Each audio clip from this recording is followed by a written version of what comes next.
2, 1, 2, 1, 2. T.O.M. Teachers of my eye. Who am I today? The scribe, been forever, but the name changes with the times. I come from a place where space is home. I go into realms where your face is gone. A change gon' come. As a teen, hypnotized deep in a sleep, party and slumber. 11 life path number, a life of death that's rebirth. Recall realities to reemerge. Soul purge, I'll lend you frequency like loan words. Before I teach, I'll spit a poem first. Step on stage, set the stage, car walking, set ablaze, divine fire. The body is divine attire, sewn from words, sound frequency, awakening dreams. Don't pinch me every day I wake up, it's a home birth. Start from zero to become the heroes.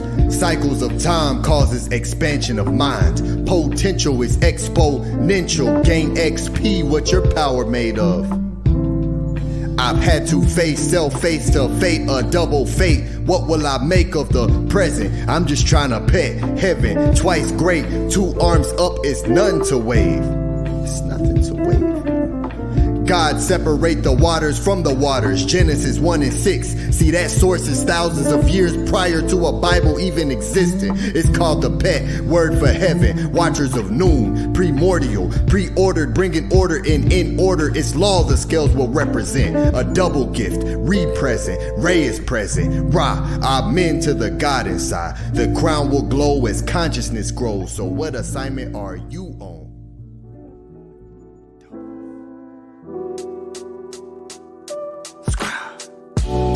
I do my best to do my best. Lead with the left, heart out my chest. By a step out of the flesh. On my crown is the Nemez, Corona shining. I do my best to do my best. Lead with the left, heart out my chest. By a step out of the flesh. On my crown is the Nemez, Corona shining. Serpent mind winding in alignment. Straight from Orion, the origins. Dig into the root, Kemp originals, the oracle speaking. Your aura is gleaming. The sons of God, Amen Ra. Who can't afford a reason to fall below your own means, meaning reaching beyond the firmament ceiling. I see linguistics tricking us deep into sleeping. The way we live inception, I must be dreaming. Doubles, double L, square root, mirrors, reverse the image. My grip was slipping. Almost forgot the point of the mission. Statements point out all the contradictions. Blatant truth lives where my eye is foundation. Yeah, co-founded a nation. Dictionary study spells can be scary.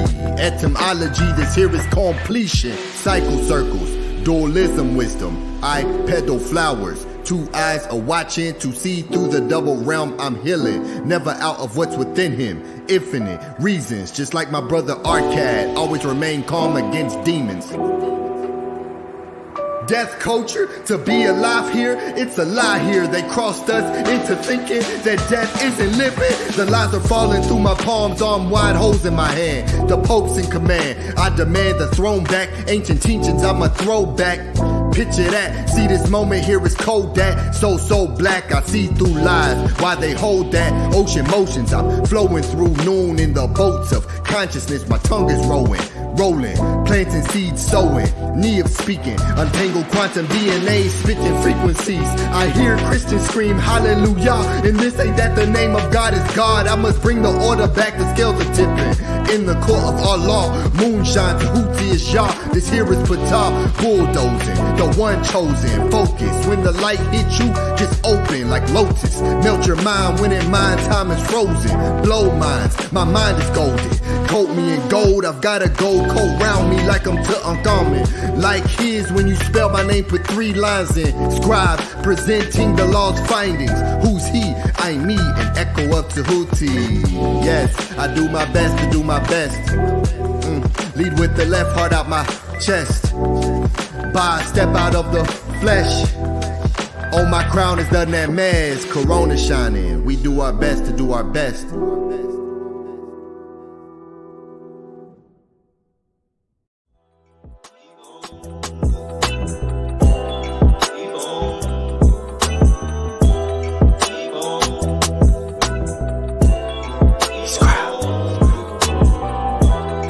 keep on moving. Keep on moving. Keep on moving. Keep on moving. I had to relearn what a brother is.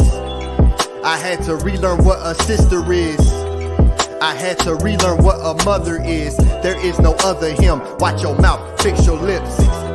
I am learning to compartmentalize what I find with my mentals. I could have been labeled mental voices in my head. If I speak to the wrong one, I'll be diagnosed schizophrenic. Creating pollution you can't escape from. We're Captain Planet. Where's Captain Planet? And it's exactly how they planned it. It's insanity, stayed in a state of sanity. But I'm the scribe, keep a record on the record. I break records. This, that, medu, nature, echo, living, lively, times 3, Trinity. We are not the same, not even similar. Plant the seed, a man receive excellence, adoration, testaments, evaluation, literally. The love is real, yet they be hating. Salutations, I wait to master patience. Acting lackadaisy on your facts, I'm back by conscious beings. I am free, can't lock the wings in. The diction is firm, call me men. A man, 3 in 1, erection, protection, firm. Spitting life into who I speak to like sperm. Creation is a who I earned. The right to fully see it through. The heart as I rise through. Manu, Akut, lost it when I had to find you. I'm through, times 2, dualism, we will align soon. As I meditate in my room, it becomes a space of pure truth aligned with my eyes. Verbiage is time for more than the 2 eyes. I can see the veil underneath that other veil. Focus when I am locked in. I don't need a cell. Tell me you don't see the traps. Tower power over enemies, frozen over hell, reversing spells. Fell from the skies, the body is disguised. If you needed a sign, well this is it. I hope you read between the lines, left, right. After the first step, I write what's left in me. This is destiny, keep on moving, especially if you find blockage. No amount of pushback will stop this. This will get capped in stone, they cannot top this. Pyro, fire, Ba is my attire. Inspire the ones chosen, the ones open, the ones spoken. From times when life was once spoken. Enchantments, Nesu, double tongue in motion. Give, receive, keep moving and move for keeps. Keep it real, keep the master key. I had to master me. Mirror glass shattered in my dreams. I didn't like the image till I realized I am the image of the image. I'm here for keeps, keep your distance. Social gimmicks, our stories told within the hieroglyphics. Mystics, just keep on living, we're gifted. Our stories told within the hieroglyphics. A language living, just keep on living. Keep on moving. Keep on moving. Keep on moving. Keep on moving. I had to relearn what a brother is. I had to relearn what a sister is. I had to relearn what a mother is. There is no other him. Watch your mouth, fix your lips. Yeah, motivate a nation. Stepping out the spaceship, causing a spaceship. Faced with revealing the spells within this matrix from the Masons. But I'm the architect, best respect, I can architect. Rule your rulership, I hold the heck. Control my thoughts, still move when the game is paused. We speak heck up, this is the best of Medu Nature, bars like Wi-Fi, we're connected. Always on time, frequency and flow through frequency. I know the power I hold in my throat. Creation, destruction, with every single thing I spoke. Enter, nectar, Kurt, show your worth. Heal from all the hurt, not a singer, best believe I hold a note. Read between the lines, you're not really lost in that. I hope you find exactly what you are looking for. This is more than words, taught myself to heal myself. I come from the dirt, no time for slacking or bad habits. Sad tactics of bringing mad tragic mental processes that lack passion. Spit fire, black dragon, school of hard knocks, send you backpacking. My eyes, when this appears, it's like magic. The fact is, when it's wartime, we go savage. Shield of armor 720, prevent backstabbing all the fiends of good-hearted beings. They don't suit the role, they lack the fashion. So just keep on moving. Keep on moving.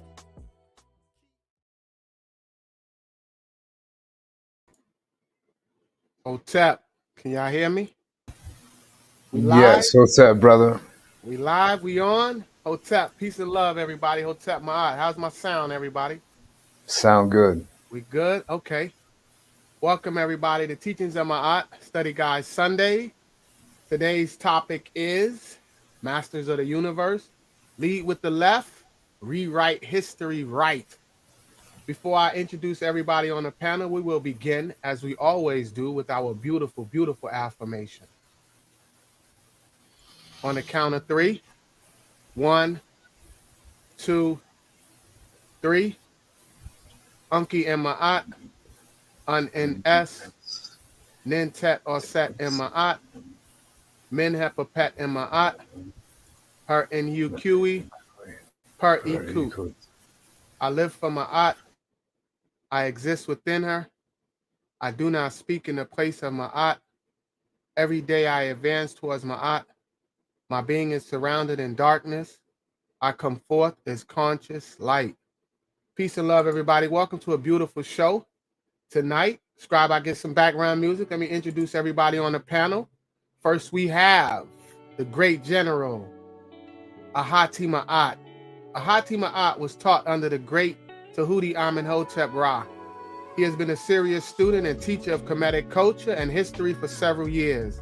He has written multiple books, including the textbook called Journey of Your Soul series, essays, and articles. Furthermore, he hosts in-person and online classes, weekly podcasts, and periodically creates documentaries. He also has experience in public speaking and academic debating, and he is responsible for the creation of this weekly study guide. Next, we have the great, mighty scribe, Ptah Aten. Tehuti is a writer, poet, spoken word artist, audio producer, engineer, healer, spiritual advisor, consultant, and business creator. He is a master student of the Natiru, a true follower and protector of Ma'at, a scribe of Tehuti and Ma'at. He studies under the master teacher, Saba Tehuti Amenhotep Ra. For the scribe, quality always outweighs quantity. He enjoys observing reality and incorporating these observations into his writings and creations to assist in awakening a dormant DNA and reversing of negative hypnosis. And I am Atef Rem Kim Ma'at. I'm the chairman in the Techetu of the Teachings of Ma'at. I am a master student of the great Tehuti Amenhotep Ra. I'm the host of this weekly study guide, Teachings of Ma'at. I'm a true-hearted follower of truth based on ancestral artifacts over religious opinion and a love of my people unconditionally. Dedicated to learning the metal netta and a defender, loyal defender of Ma'at. And tonight, we have a special presentation. And tonight's presenter is the mighty Menkhu Ara Meri Maat.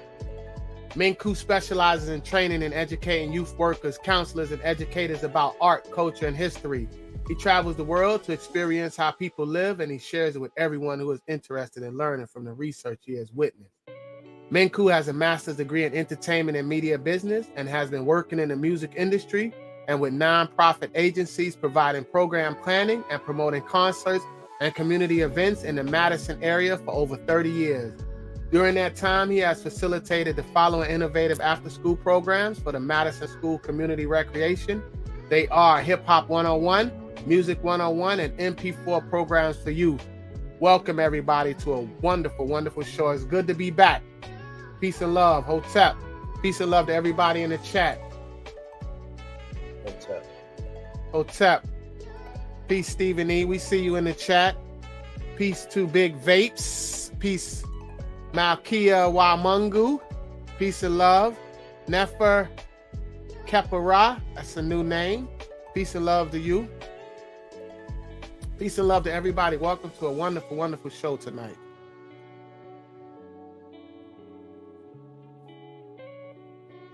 Kiai.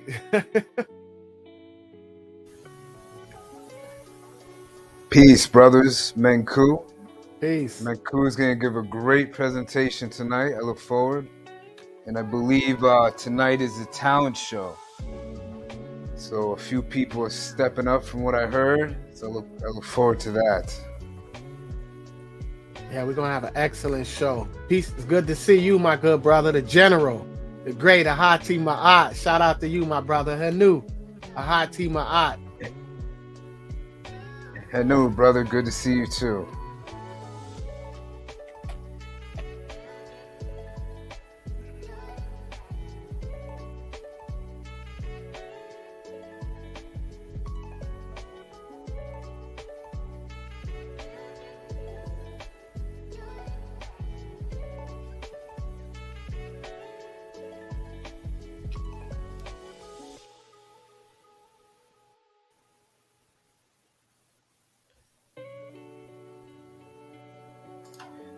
Hotel Ma'at, everyone. Peace and love to the great people here. Scribe. You low, Scribe. Okay, I'll come Peace back and in. love. Peace and love. I'm gonna hold my brother down while he go out and come back in. You deep, brother. Yeah, we're gonna have a wonderful show tonight, guys. We got the talent show. We got a few people. I think we have three people stepped up. This is gonna be beautiful. Like I say, we building this thing up brick by brick. Y'all know how we do. teachingsma'at.org. Come join us. And new to our excellent teacher, the great Tehuti Amenhotep Ra. Peace and love to you, my brother. Peace and love to your family. Henu to you. Henu to everybody in the chat. We see you, Jody. Shout out to you, Jody. Peace and love, everybody. We're gonna have a great show tonight. I'm definitely looking for you. I know I'm so glad to be back. They make me talk. I'm so glad to be back though. Oh man, I had a great trip, but I missed y'all. I was trying to show my face last week. I wanted to pop up, but circumstances wouldn't allow that. So how was Mexico? It was all right. I wasn't feeling the best. I had a great time with my goddess. It was an excellent trip, but man, that food and water, oh man, my system wasn't ready, man. And I know better. That's the whole thing. I know better, but it caught up with me, man. I'm still, you hear how I sound, I'm still not 100. But peace and love to you, XA. Yeah, it was good though. It was a much needed trip for my goddess and my family. It was my goddess's Earth Day, so we try to do something, but it was good though. It was good.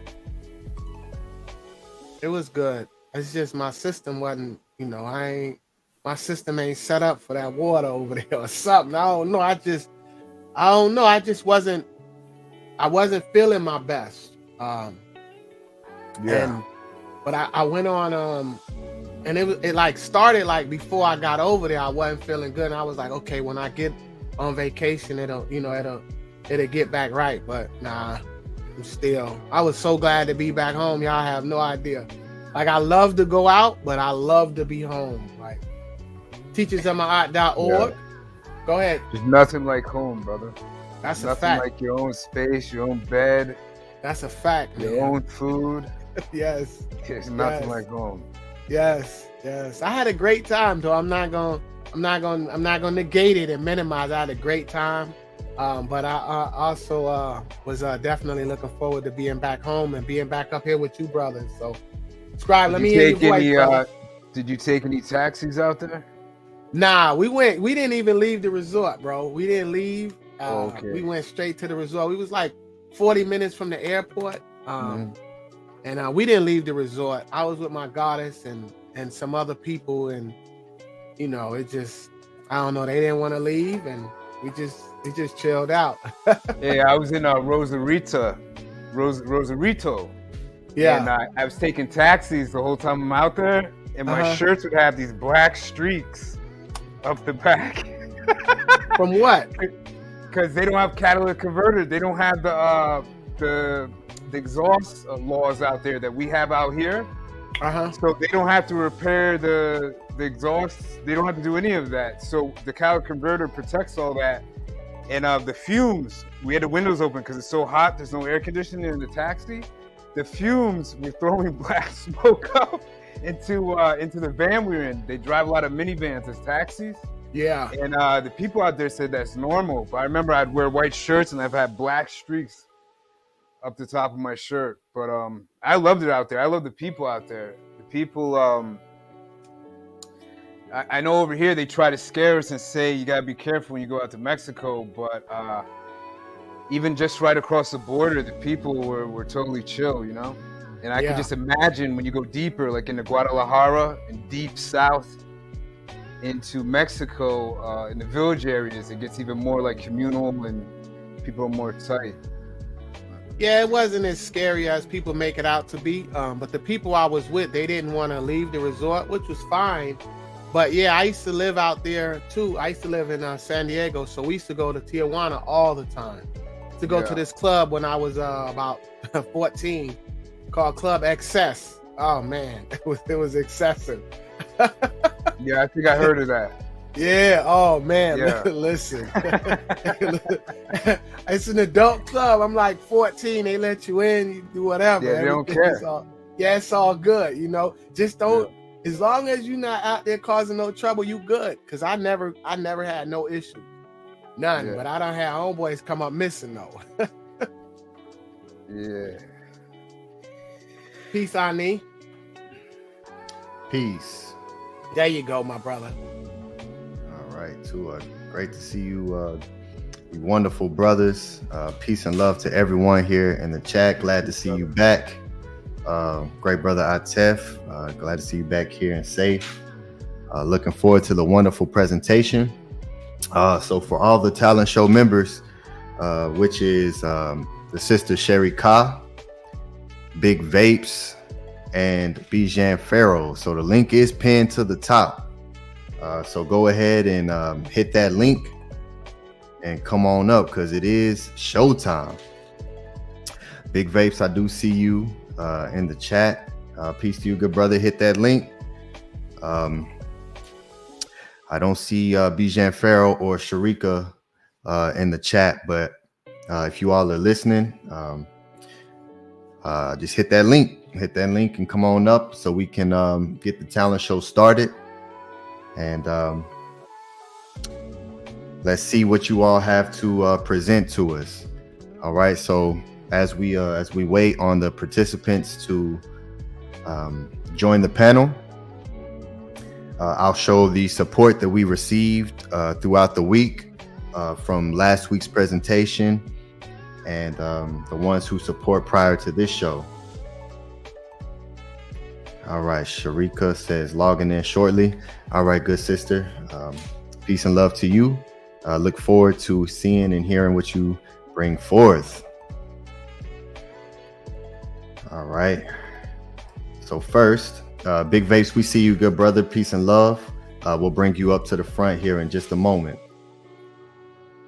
All right. So let's get good brother Atef, you got your sounds ready. All right. First, we'll show the good brother Imani Manifesto. He sends $10. He says for excellent Sunday class.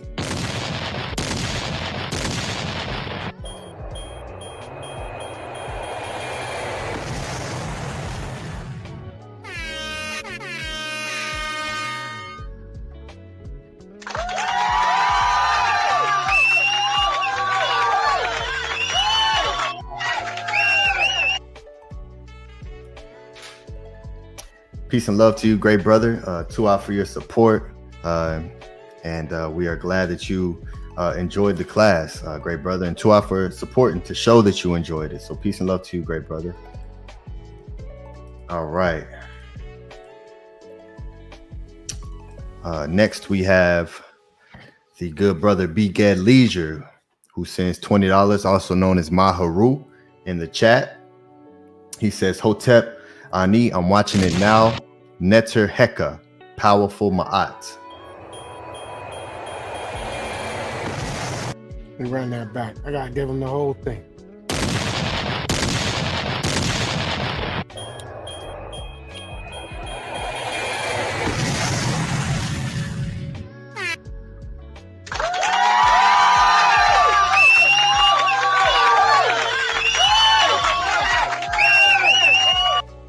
Shout out to you, Big Ed. All right. Next down the line, we have the sisters Sandra Shepherd. Spiritual Fruit 90. She sends $5.72 for great teaching and motivation.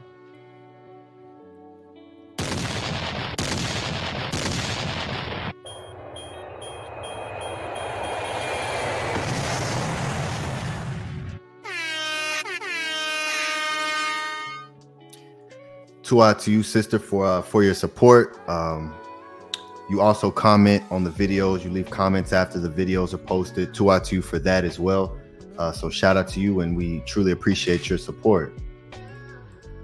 All right, next we have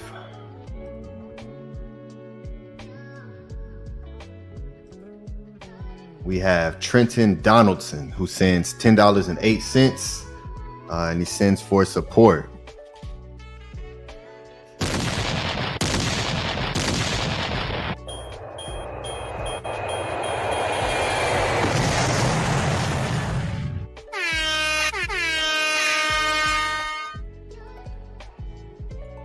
Shout out to you, great brother.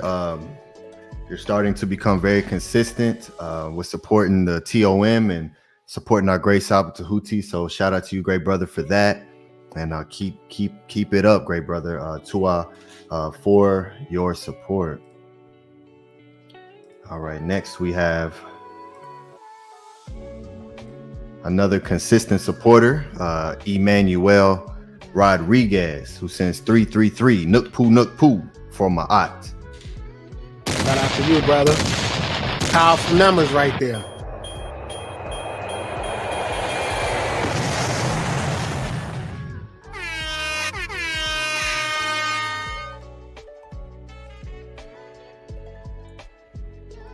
All right.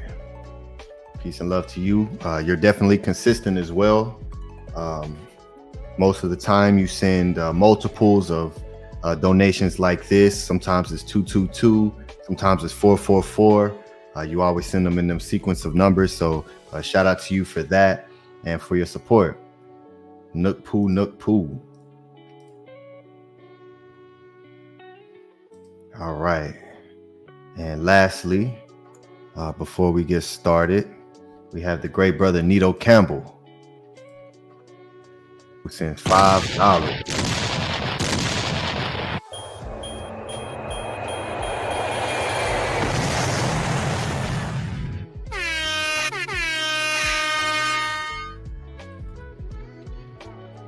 The most consistent supporter on YouTube.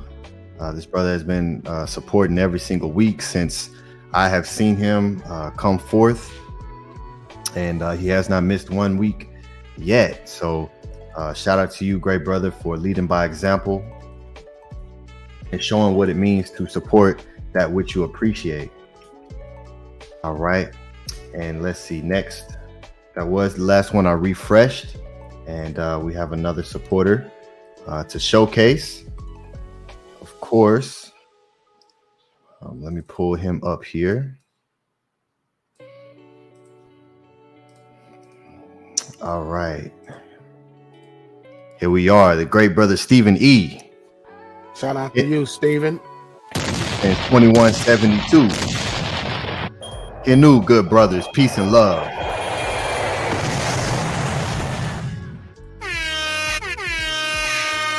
Peace to you, Stephen E. Yes, absolutely. Peace and love to all the great people who show support, new supporters and those who are consistent. To all of you. Shout out to Sister Angela Gates, who says, don't forget to hit the like button. Yes, absolutely. To for that.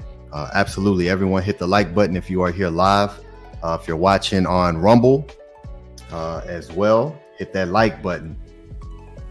Shout out to the viewers who are watching on Rumble. All right, so before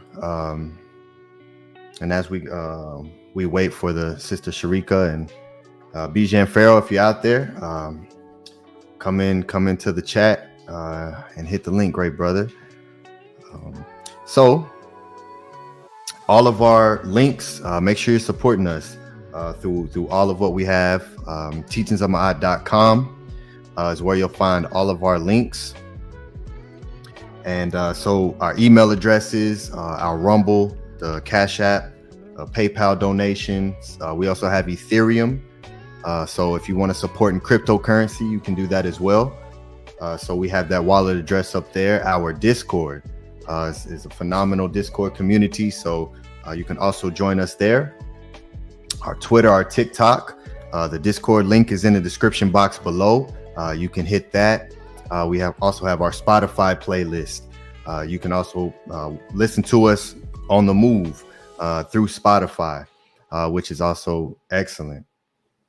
Our Rumble, rumble.com/user/teachings of Ma'at. It's a phenomenal, it's a growing platform. It's just like YouTube, just less restrictive on what it is you can bring forth and what it is you can say. And there's a lot of great perks there. So be sure to follow us on Rumble. There is also an option to subscribe to us there. It's $5 a month, and you can also support that way by showing a subscription through Rumble. It gives you some great perks as a subscribing member on Rumble, and you can also support through what they call rants. Matter of fact, I'll show you all real quick. So when you go over to the Rumble, so this is the Rumble. Right now we're live on Rumble. There's 5 people watching here, so shout out to you all. The good brother Stephen E is on Rumble here. So here's where you can hit this right here, this little $, and it allows you to add a rant.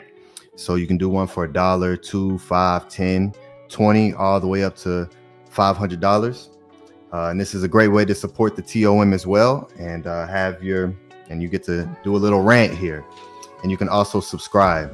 So when you hit subscribe, you can subscribe for $5 a month, and it gives you a lot of great perks, membership perks, and some access to some things that unsubscribed members do not have. So this is also a great way to support us as we're building up our Rumble as well. So come on over here to Rumble as well. Create you an account, follow us here, and support us here as well. So I wanted to show you all that so you all are familiar. All right, and I definitely want to of course you all know the PayPal and Cash App links are in the description. Support us. Shout out to the ones who definitely support us here live, and all the ones who send in support afterwards, because we definitely get support after these lives go down and people come back and watch later throughout the week. So shout out to everyone who sends in support, who appreciates the teachings that we bring forth. You can also support with our merch, teachingsofmaat.org. We have our merchandise there. It's wonderful. It's beautiful. You see the great brother Aten Kim has on the TOM shirt right now. Yes, sir. Absolutely. The great brother Big Vape has supported with the TOM as well. So support us that way as well. And it's a great way to represent the TOM and Saba Tehuti. All right. So, and lastly, I'll showcase MetaNetter Monday. Our great Saba Tehuti hosts a MetaNetter class. It's really more of a MetaNetter understanding, ancient history, linguistic class. So it's absolutely phenomenal. There's nothing like it. Free will donation of at least $20 to get the class. All of the classes are recorded. This image here says 1 p.m., but it has been switched to 1:30 p.m. Pacific time every Monday. So just email mysticaltelevision@gmail.com to be a part of that live, and to also get the playback recordings, which are recorded every single week. So you all can also purchase those if you're not able to make it live. All right. So as we wait for the great sister Sharika, she says she is logging in. We'll bring the great brother Big Vapes up, and there she is right there. Menkhu, what's good, my brother? We ready? Stay ready. I stay ready. I'm very ready. I had this. I just want to say something before I get my presentation really quick. Oh, Oh, you say, am I ready for the talent show? I'm ready. Nah, yeah, here new to you, my brother. This is all you, man. This is a beautiful thing, creating this platform for these brothers and sisters to come up and showcase their talent, because we are building this thing up brick by brick. Y'all see what we doing.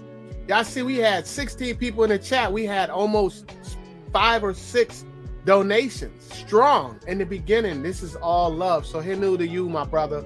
And he knew to all my brothers and everybody in the chat. Peace and love. I just want to give everybody their adoration now. But go ahead, Menkhu. Tour. So with the talent show, everyone, peace and love to the chat. And to the powerful brothers on the panel. For the talent show, we are judging on your presence, your digital presence, or the platform presence, or the digital stage presence. We are judging on how entertaining and engaging your comedic expression is. We want the chat to react, so we're going to be factoring in the chat reaction. You'll also be judged on originality, and then we're also judging on the chat participation. And those are the different aspects of the energy that we are focusing on, what we're judging in those categories.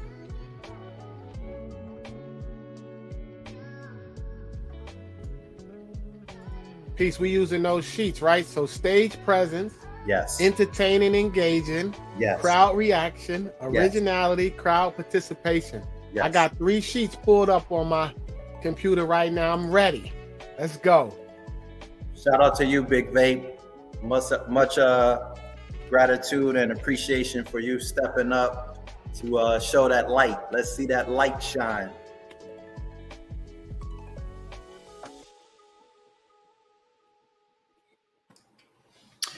Sister Sharika, it looks like your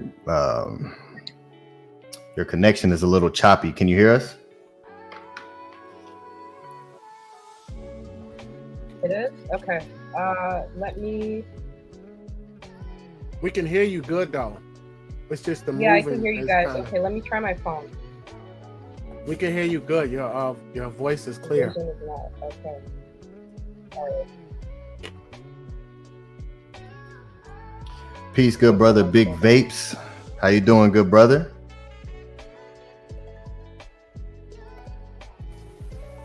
Hello, can y'all hear me? Yes. All right. Head new to the panel, head new to the chat. Everything's good. You look like you ready, great brother. We looking forward to you, brother. All right. All right. So let me pull up this sheet so everyone can see the metrics, and so we can go over this.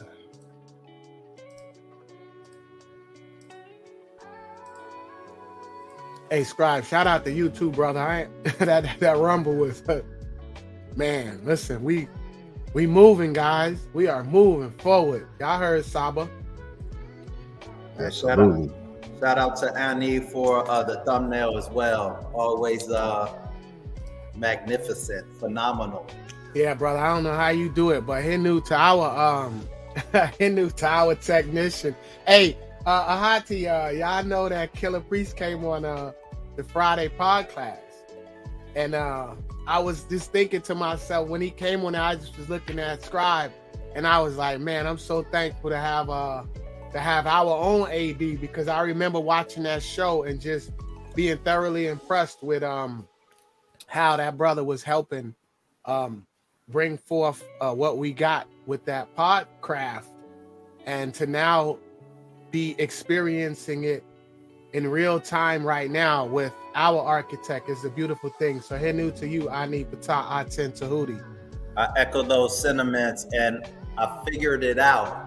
I feel like there's a connection between Killer Priest coming in Friday and what we're doing with the talent show and everything that's happening in our energy. I think everything just went up a notch, and so I think Killer Priest coming on may be a not manifestation, I'll say evidence of that. That's what Saba said last week. He said it was that's it. We finna take it to the next level. So whatever the next step is, I'm ready. I'm looking forward to it. What did Killer Priest say? But we couldn't really. His connection was really bad. It was kind of choppy.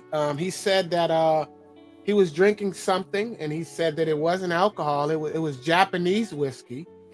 So shout out to the sake or whatever. I don't know what it was. I was just drinking some matcha, so I mean I don't know how that relates. But he was just talking about. I asked him when was Saba gonna be on the show again, and we couldn't really make out the connection. But he was giving Saba his flowers, just and he I don't know, brother. So we'll see. Hopefully, I don't know. I mean, what did you make? What did you make Let's out keep of it? it real, man. Yeah, he was giving the great Saba his flowers and and said he wants him back on the show. So Saba said he'll reach out to him this weekend, and we'll see if that comes back through, because we would all love to see the great Saba Tehuti back on the Killer Priest Podcraft, breaking down that knowledge, raising that bar again. Absolutely. Sharika, your visuals are excellent now. Yeah. Okay, yeah. Had to switch devices. So okay, good.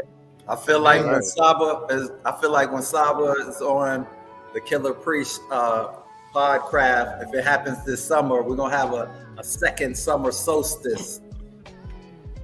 Looking forward to it. Let's go. It's gonna be fire. Let's go. All right, last call for the great brother Bijan Pharaoh.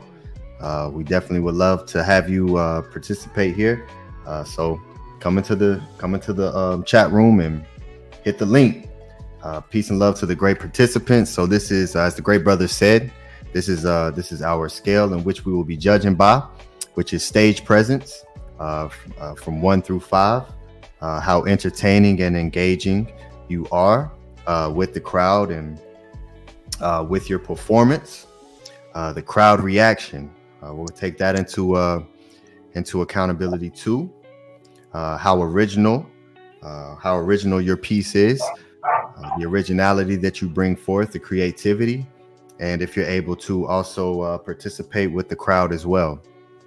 So shout out to the wonderful participants here. This is wonderful. You're a part of the first T.O.M Talent Show.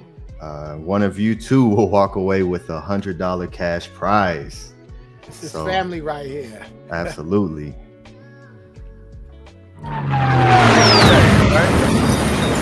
Big Babe, you take checks?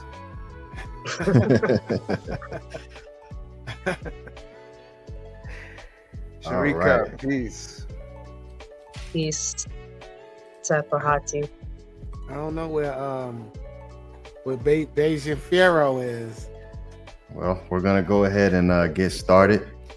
Yeah, so first we'll start with you, sister Sharika, and so I'll make you full screen, and you can take it from here. Okay. All right, everybody. Just gonna let this rock a little bit. Talent regressed to latent when I've been complacent, but now I found a Saba to usher me back to greatness, a door I can't ignore for what's in store, being grained like a SAR, flexing flax coils infinite as I relax, tense as a fool, choosing to sleep and snooze. No planted dreams, fear the fickle, many harvests,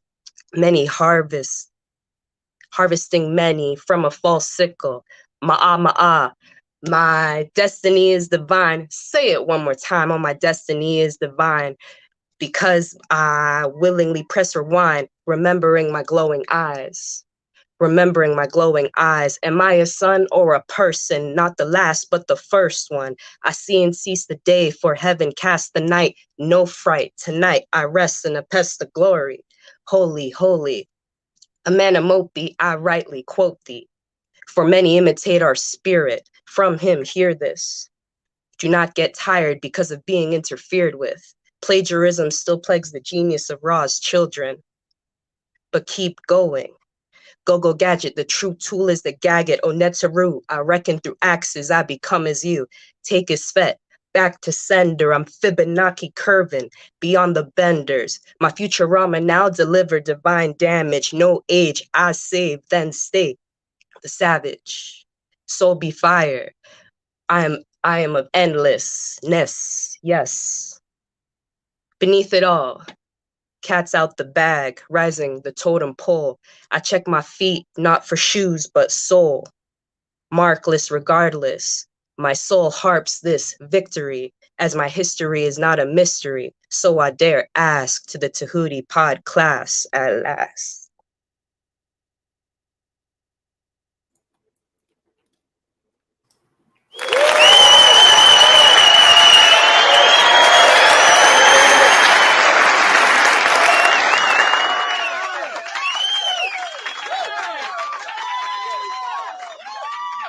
Fire. Tua, great job. That was excellent, sister. I want to hear that again. Hey, listen, I love lyrics, but I can't do it. We have a show. Come on. Who up next? That was excellent. Oh, I love it. Shout out to you, sister. Yes. All right. Great brother, Big Vapes, you ready? Yeah, you can hear me? Yes, we can hear you. All right. You are big screen and the floor is yours. All right. Hotep Namaste Taigwe. Souls kept properly, I say. Foes slept, obviously quite lame. Rose, yes, gotta be quite great. Hotep Namaste Taigwe. Souls kept properly, I say. Foes slept, obviously quite lame. Rose, yes, gotta be quite great. Taigwe, good son. Not the horror, but the good son. I grew up as a good son, even though I roamed in hood slums. Namaste salutations. Bow to the inner you, may you stay strong. Found you within you, hey, you ain't wrong. How you stay true, not the same song. Hotep to a nini uk. Reciprocity, it seems good. At the altar, receive goods. Henu God netter, we good. We good, we good, we good. We good, we good, we good. We good, we good, we good. We good, we good, we good. Ptah bull damo. Pet, heaven's what you see when you wide open. Fine dime, left brew wide open. Thugs wanting to pry, I'll leave them wide open. But if y'all want to learn, I'll leave your mind open. I don't mind hoping, because my mind's potent. The jet and Sekhmet, never with spine broken. Unk, sign of life, when I rhyme flowing. Everybody put we good in the chat as I close out. We good, we good, we good. We good, we good, we good. We good, we good, we good. We good, we good, we good. All right.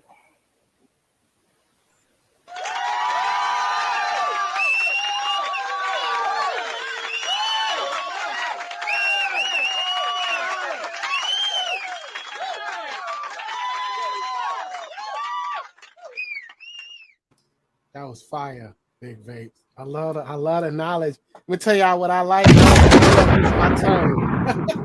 Let me tell y'all what I love. I love the knowledge. I love listening to people talking positive. And then, because we have the same teacher, I understand what you brothers and sisters are saying. So Hotep to you, that was excellent, Big Vapes. This is gonna be tough, man. Let me go to my sheet. Hotep, my op. Peace and love. That was excellent, guys. Yes, absolutely. Both of you were fire, phenomenal. Definitely, the originality and creativity, the wordplay was phenomenal. So I'll say that before we go to our sheets. I'll let the other two great brothers also give some words. Before you guys go on, just want to thank brother Big Vapes for taking the leap of just expressing that creativity. That's it's just putting our foot forward and letting our hearts and letting our energy speak for itself. So giving gratitude for you as well for participating. Tua. Peace. Yeah, I just want to say to both of you for your energy. This is what we need to build each other up, and sharing positive vibrations for each other is how we build community and how we create culture. Culture is extended by us continually contributing to it and creating it. So to both of you for your comedic expression. Yeah, I want to commend both of you for just having the courage to get up here today. That's great. Thank you, Sharika. Thank you, Big Vapes. Thank you, brother. I'm curious to how the crowd voted. I don't know exactly how this is working, but I'm curious to see what the chat says, because you both are. It's gonna be tight. I don't know. It's tight. That's what I'm like. I'll be honest. I like Big Vapes because he's singing. He's flowing. He reminded me of like a Boston, little bit Boston Nate Dogg, where Nate Dogg would sing and then do a little flow. So and I like how you engage the chat too. So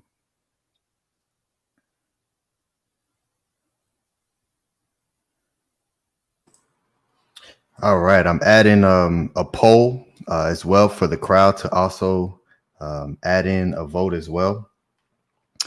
So while we deliberate and tally up our numbers, I'll play the intro video and we'll communicate behind the line in our app that we use to communicate with to post our results.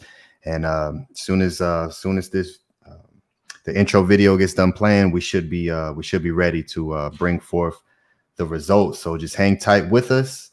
I'm posting the poll in the crowd as well. So make sure you all vote and participate.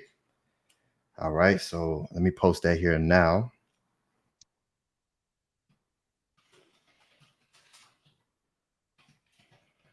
Yeah, I want to hand new to both of y'all too, because it takes a lot for me to be up here too. Y'all had no idea what it takes for me to come forth and show my face. It takes a lot. So it takes a lot of courage to see you both up here. And yeah, it's my art, that's motivation. So, shout out to y'all. I definitely appreciate that too.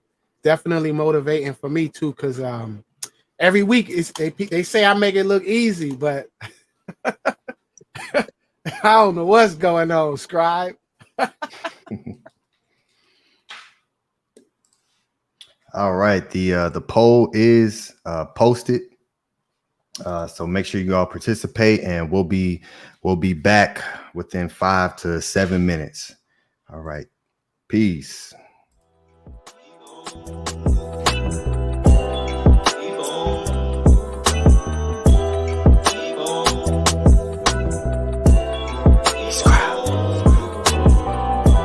Keep on moving. Keep on moving. Keep on moving. Keep on moving. Keep. I had to relearn what a brother is. I had to relearn what a sister is. I had to relearn what a mother is. There is no other him. Watch your mouth, fix your lips. I am learning to compartmentalize what I find with my mentals. I could have been labeled mental voices in my head. If I speak to the wrong one, I'll be diagnosed schizophrenic. Create planet. Where's Captain Planet? And it's exactly how they planned it. It's insanity, stayed in a state of sanity. But I'm the scribe, keep a record on the record, I break records. This, that, medu, nature, echo, living, lively, times 3, trinity. We are not the same, not even similes. Plant the seed, a man receive excellence, adoration, testament, evaluation, literally. The love is real, yet they be hating. Salutations, I wait to master patience. Acting lackadaisy on your facts, I'm back by conscious beings. I am free, can't lock the wings in. The diction is firm, call me men. A man, 3 in 1, erection, protection, firm. Spitting life into who I speak to like sperm. Creation is aid whom I earned. The right to fully see it through. The heart as I rise through. Manu, Akut, lost it when I had to find you. I'm through, times 2, dualism, we will align soon. As I meditate in my room, it becomes a space of pure truth aligned with my eyes. Verbiage is time for more than the 2 eyes. I can see the veil underneath that other veil. Focus when I am locked in. I don't need a cell. Tell me you don't see the traps. Tower power over enemies, frozen over hell, reversing spells. Fell from the skies, the body is disguised. If you needed a sign, well this is it. I hope you read between the lines, left, right. After the first step, I write what's left in me. This is destiny, keep on moving, especially if you find blockage. No amount of pushback will stop this. This will get cats in stone, they cannot top this. Pyro, fire, Ba is my attire. Inspire the ones chosen, the ones open, the ones spoken. From times when life was once spoken. Enchantments, Nesu, double tongue in motion. Give, receive, keep moving and move for keeps. Keep it real, keep the master key. I had to master me. Mirror glass shattered in my dreams. I didn't like the image till I realized I am the image of the image. I'm here for keeps, keep your distance. Social gimmicks, our stories told within the hieroglyphics. Mystics, just keep on living, we're gifted. Our stories told within the hieroglyphics. A language living, just keep on living. Keep on moving. Keep on moving. Keep on moving. Keep on moving. Keep. I had to relearn what a brother is. I had to relearn what a sister is. I had to relearn what a mother is. There is no other him. Watch your mouth, fix your lips. Yeah, motivate a nation. Stepping out the spaceship, causing a spaceship. Faced with revealing the spells within this matrix from the Masons. But I'm the architect, best respect, I can architect. Rule your rulership, I hold the heck. Control my thoughts, still move when the game is paused. We speak heck up, this is the best of Medu Necha, bars like Wi-Fi, we're connected. Always on time, frequency and flow through frequency. I know the power I hold in my throat. Creation, destruction, with every single thing I've spoke. Enter, netter, Kurt, show your worth. Heal from all the hurt, not a singer, best believe I hold a note. Read between the lines, you're not really lost in that. I hope you find exactly what you are looking for. This is more than words, taught myself to heal myself. I come from the dirt, no time for slacking or bad habits. Sad tactics of bringing mad tragic mental processes that lack passion.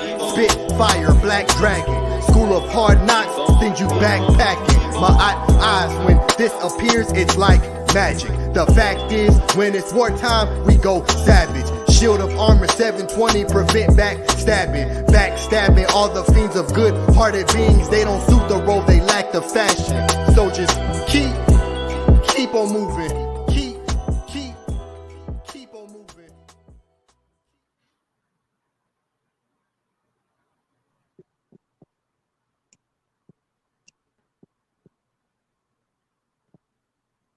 Oh, tap.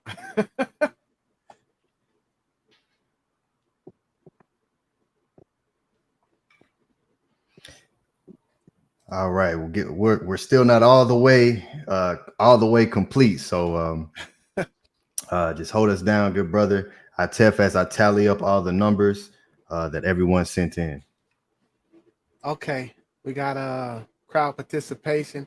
I'm like you, XA. I'm kind of torn on this one too. I'm glad Menkhu put so many different categories to choose from, but it was both Very, very, very excellent by both of you participants. And like I said, I appreciate you guys supporting us and playing your position and getting in where you fit in, because that's what I do. You know, I be feeling like the ISFAT be all around us, and the pod class on Friday is a welcome, safe spot for us to learn and be around like-minded, positive energy. Because besides my house, like, I don't understand how people's homes are not their sanctuary, their safe space. Well, I have people that I work with that where they be like, they don't even want to go home. I'm like, what? How you don't want to go home, right? If you don't have no peace in your house, there's no way you're gonna have peace anywhere else. So Friday in the podcast is my safe spot. So even when I was in Mexico, to get up on a panel, even if I didn't speak, it was almost necessary for me, because this is my home, and you guys are my family. And what Saba taught us, who we are, it's a shame that we don't really know who we are. You know, it's just a few of us that know who we are for real. And that's the whole, it's almost like that's the mission of life, is to try to find out the truth and who we are, because everything is a lie, everything. And it's like the times that we live in and we surrounded by ISFAT, and it's normal. It's normalized. The ISFAT is normal, and we think it's okay for us to be in anxiety and for things to not be right. We think it's okay that we gotta pay for apples to eat and go to the store, and who's benefiting? Like, who's really benefiting from just basic living? Like, you know, we gotta pay rent and bills, and we gotta pay for water. What's next? Got to pay for air? You know, it's ridiculous, man. So what we're doing here, like I say, building this up brick by brick, teachingsofmaat.org. This isn't a website. This isn't this isn't fly by night.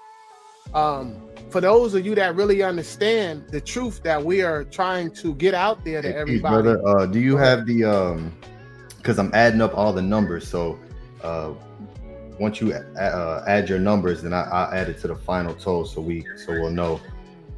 Say again.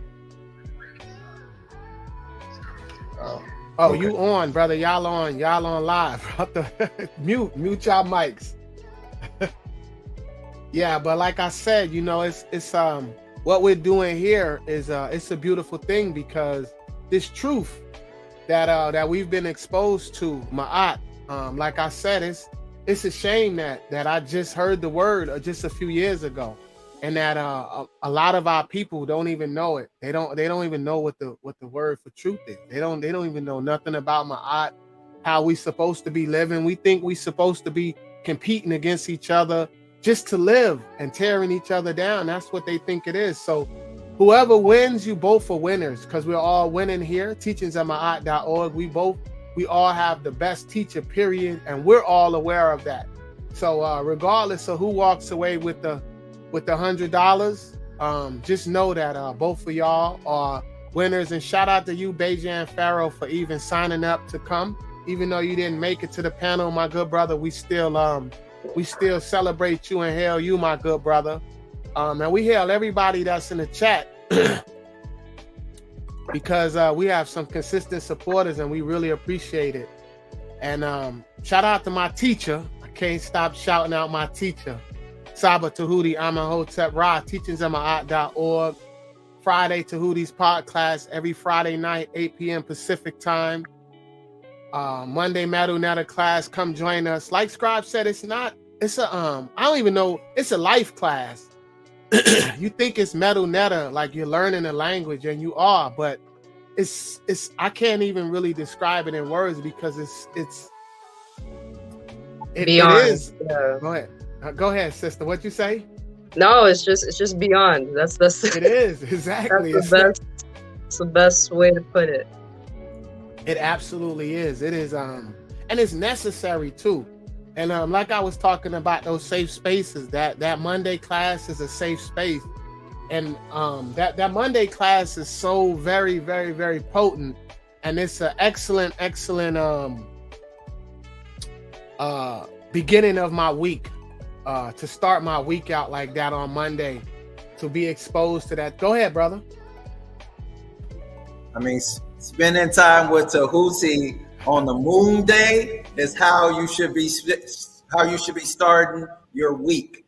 And so you already know how his energy is. So to start the week off with that energy has shifted everything for me. So it's really kicking it with Saba and him just sharing his wisdom, his knowledge, his energy, his love, his dedication, all that fire is just, and then he's actually decoding, he's actually in the meta netter like nobody else can teach it. So I don't know what else you want, because I had a realization about Saba. He's a cat burglar, because all he do is drop amulets, jewels, and gems, and it be so many. We so rich, you miss some of the gems. You gotta go back and recount how much you getting from him.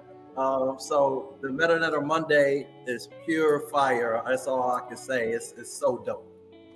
Yeah, it's like I say, it's necessary. It's like a life, like Sharika say, it's beyond. It really is. And I'm telling you, man, I every day I ask myself, how did I get here? You know, and because I want to stay here, because this is where I'm supposed to be.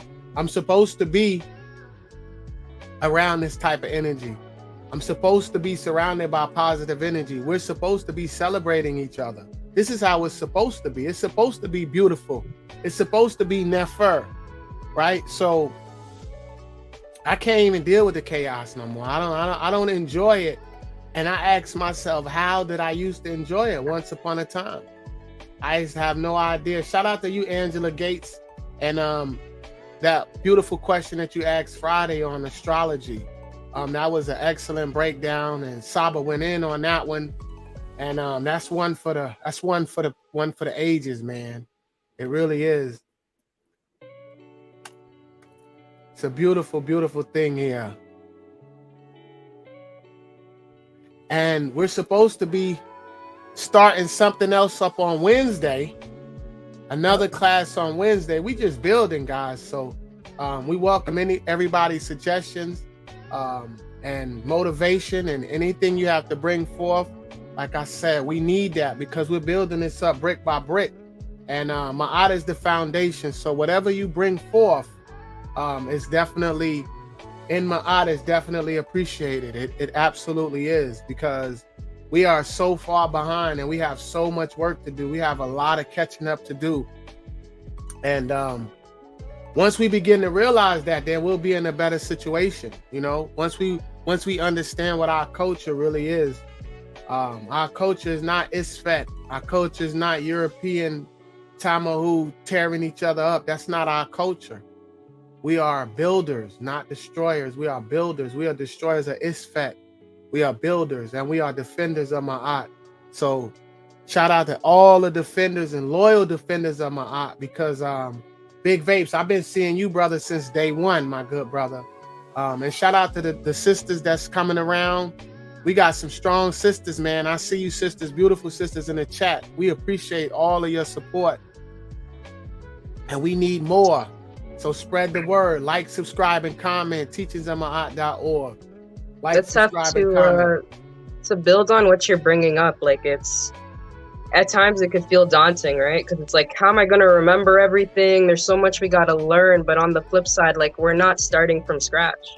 We're literally building on a foundation that we built before, and it's all just going into that memory of what's in our DNA. So again, that takes the pressure off, and it's just about that shedding, right? That filtering of the Isfet, but the Netter is already inside of us. So it's not like we got to go search and find it. We just got to reveal it. That's a fact. I agree. That's why I say I don't know what's going on, because everything that I do know was the lie.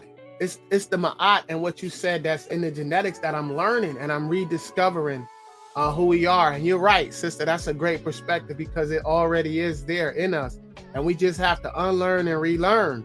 And you're right. You're absolutely right. We are absolutely not starting from scratch. We actually at the top already. They got it reversed. It's coded everywhere in the culture. It's coded everywhere in the movies. It's everywhere.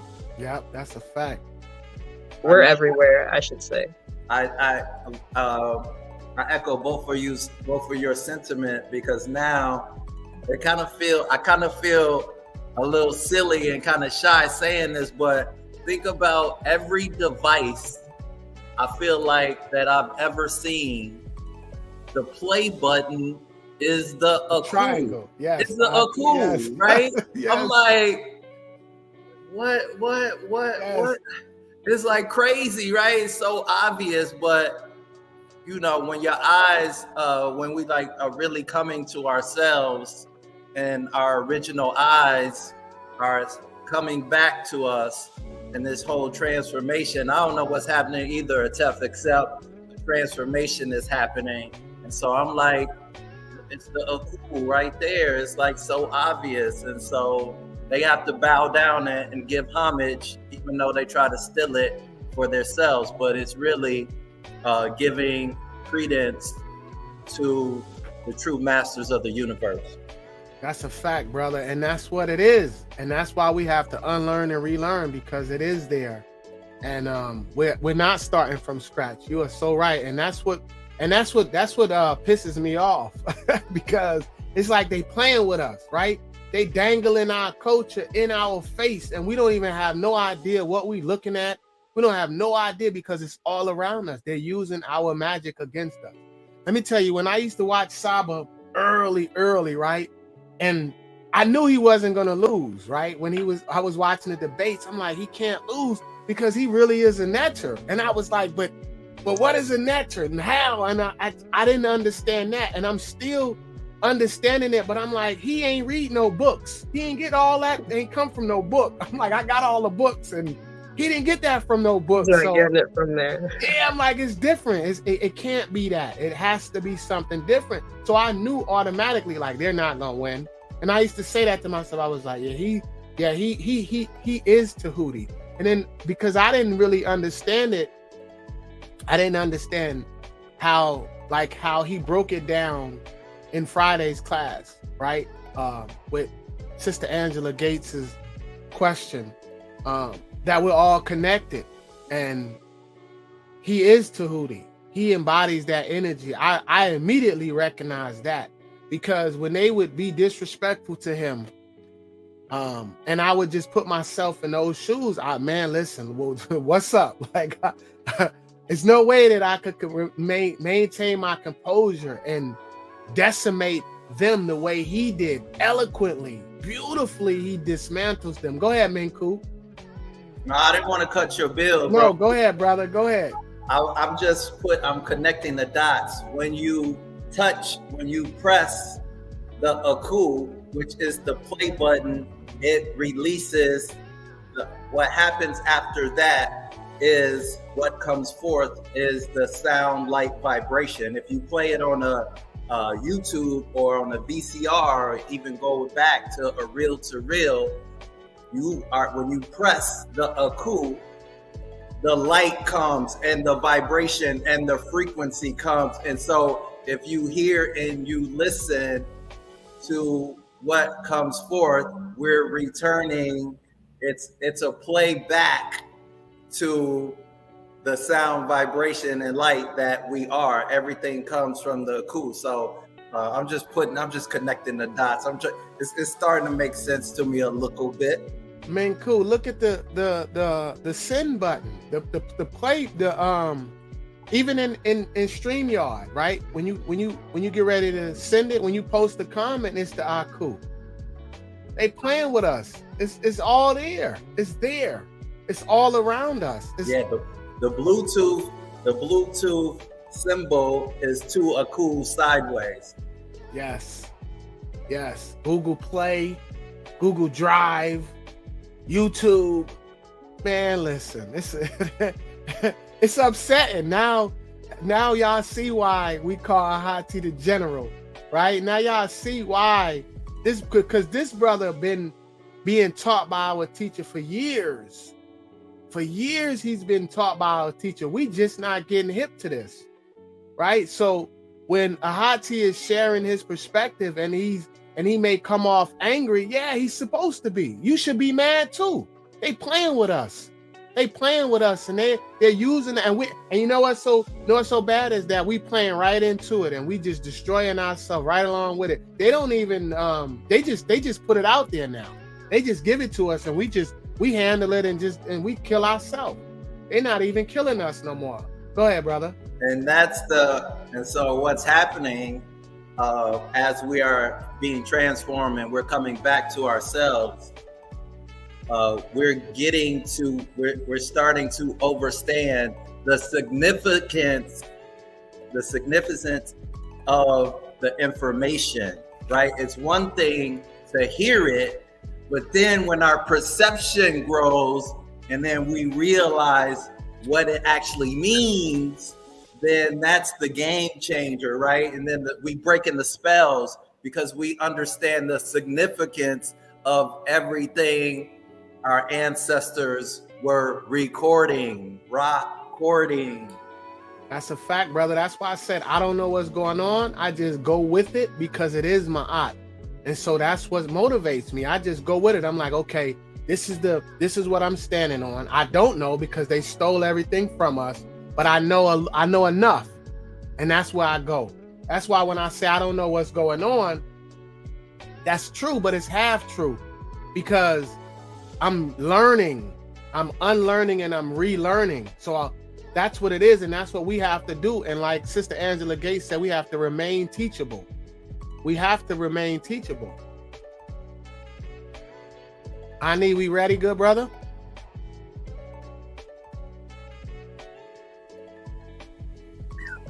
Yes, we are ready. We finally are ready.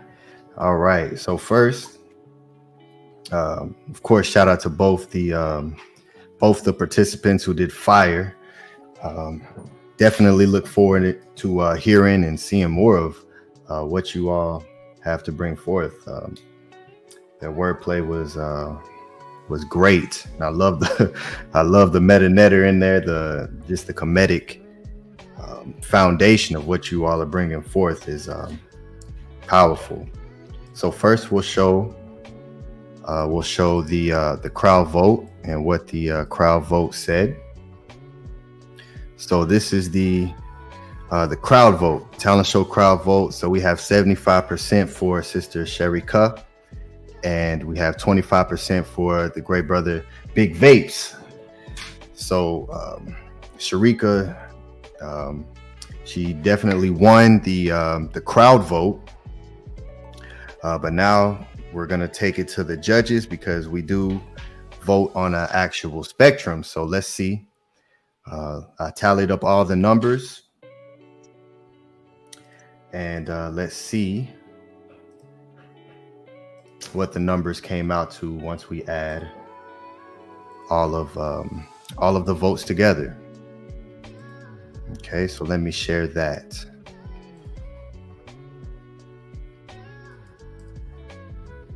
Atef, you got a drum roll? Yeah, I got an invisible one in my head right now. All right. Let's see here.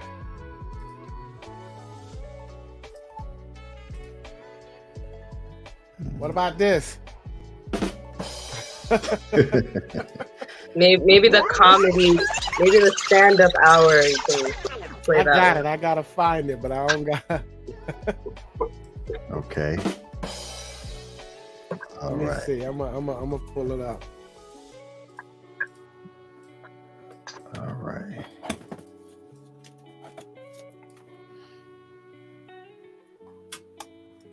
Okay. All right. So, what everyone's been waiting for.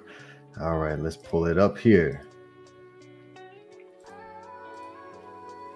All right, so this is the final tally up of the points. So it came down to the brother Ahati.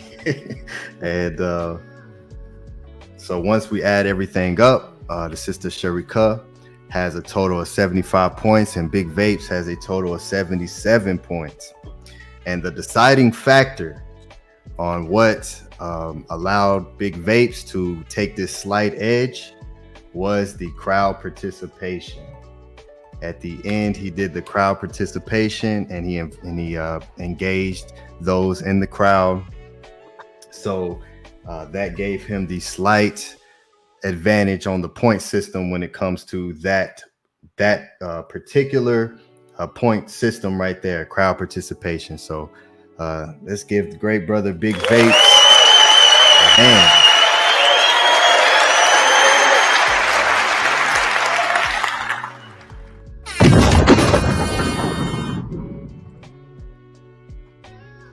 All right.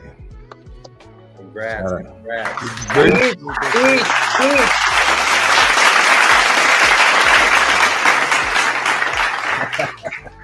Speech. You gotta take your glasses off, man. We gotta see those eyes. Just got $100. So Hanu, Sharika, Hanu to the panel, Hanu to the chat. Thank you for the honors. Tonight, I do have a request. I would like to split the. Look how the Matrix work. Y'all see how the Matrix work? Yo, y'all think the Matrix is fake, right? I'm telling you, Big Froze, Vapes, go ahead, brother. run that back, brother. Say that again. You froze. Oh snap! All The right, Matrix hit you, bro. you can hear me? Yeah. Go ahead. Say it again, brother. No, I was just saying Hanu to everyone. No, you said you had a request. Oh, the request. Yeah, go ahead. Yep. So I do request to split the prize with Sister Sharika, if that's possible. Absolutely possible, brother. And I just want to say something real quick to everybody in the channel and everybody that's gonna see this in the future. Do you see the difference in the energy that we bring forth here? Do you see the energy in what our teacher shows and what he is bringing forth in all of us up here? Hinu to you, Big Vapes, man. We gotta give you your we gotta give you that one for this one, brother. We gotta give you the bombs and all of that, brother, because that's exactly what it's about, my brother. That is exactly what it's about. It's about cooperation. Hey, that's a netter power move right there. That's a pharaoh move right there. Absolutely, man. Shout out to you, bro. Shout out to you, Sharika. What you got to say about that, good sister? How you feel? I mean, like you guys said, like there's no losers in this. And even what sort of guided what I put out was actually, I think it was Sister Angela Gates when the talent show was first announced, and she said something to the effect of not knowing her talent. And to me, it just like, it sparked the flame, because every single one of us is talented, but we're in a world that wants us to think we're not talented. And sometimes it's just the things that we may not even think about that come naturally to us. And those are the things that we should go with. Like for me, I do a lot of writing, but I was thinking of something else to do because it just felt like it came too easy, right? Like it's gotta be hard earned. And again, that's something I gotta work through, but talent is something so unique to each and every one of us. And it's not even for prize money, not even for starting a business, but just for our own heart and soul's merit. Like everybody just take that time to meditate and reveal that talent. Because Saba is a reflection of the mastery of his talent, but each and every single one of us have that, and it deserves to be known and it deserves to be seen. So thank you, brothers, for just orchestrating this talent show. And the next time around, there needs to be more than 2 people, because there's more than 2 people talented in this family. Don't matter what it is. Oh, tap. Peace and love. Yes, I agree. Shout out to you, Sharika. And shout out to you, Big Vapes, for that power move, my brother. That absolutely shows that you are a winner. Absolutely, and I agree. Yeah, I hope y'all was listening to what the sister brought forth. To check my feet for souls. I hope y'all caught what she was saying. So shout out to both of you for that. So Big Vapes, I do have your Cash App, so we'll be sending that to you. And yes, and if you want to split that with the sister, absolutely. So we can definitely make that happen as well. So shout out to both of you, Tua and Henu, to both of you for coming up and bringing forth your ka and letting us hear the tones and the creativity that, you know, those who are here within Ma'at have. And it's just so beautiful. And y'all both are very skillful. Y'all went two different avenues on how to bring forth your talent, but that's what's so beautiful about the creativity is it's infinite. And whatever comes forth from your ETH is always going to be unique and time-stamped for you. So shout out to both of you, and we look forward to y'all joining the next one and bringing us more fire. All right, so peace and love, great brother and great sister, and you can go ahead and exit out. But yes, look for that, Big Vapes and Sister Sharika, and we'll see you all in the chat. Peace and love, Hotep family. We'll see y'all in the chat.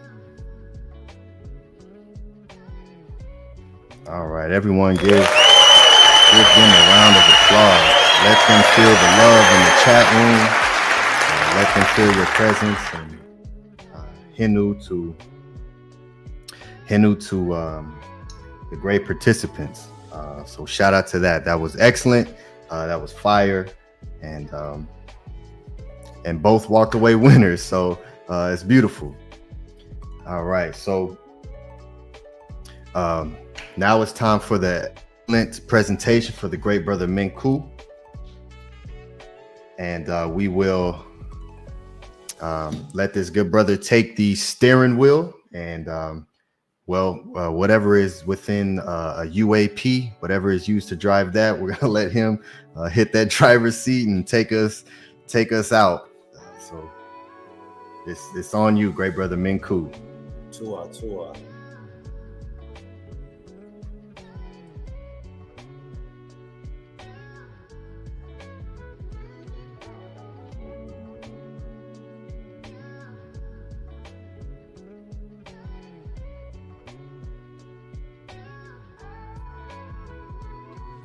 Peace, everyone.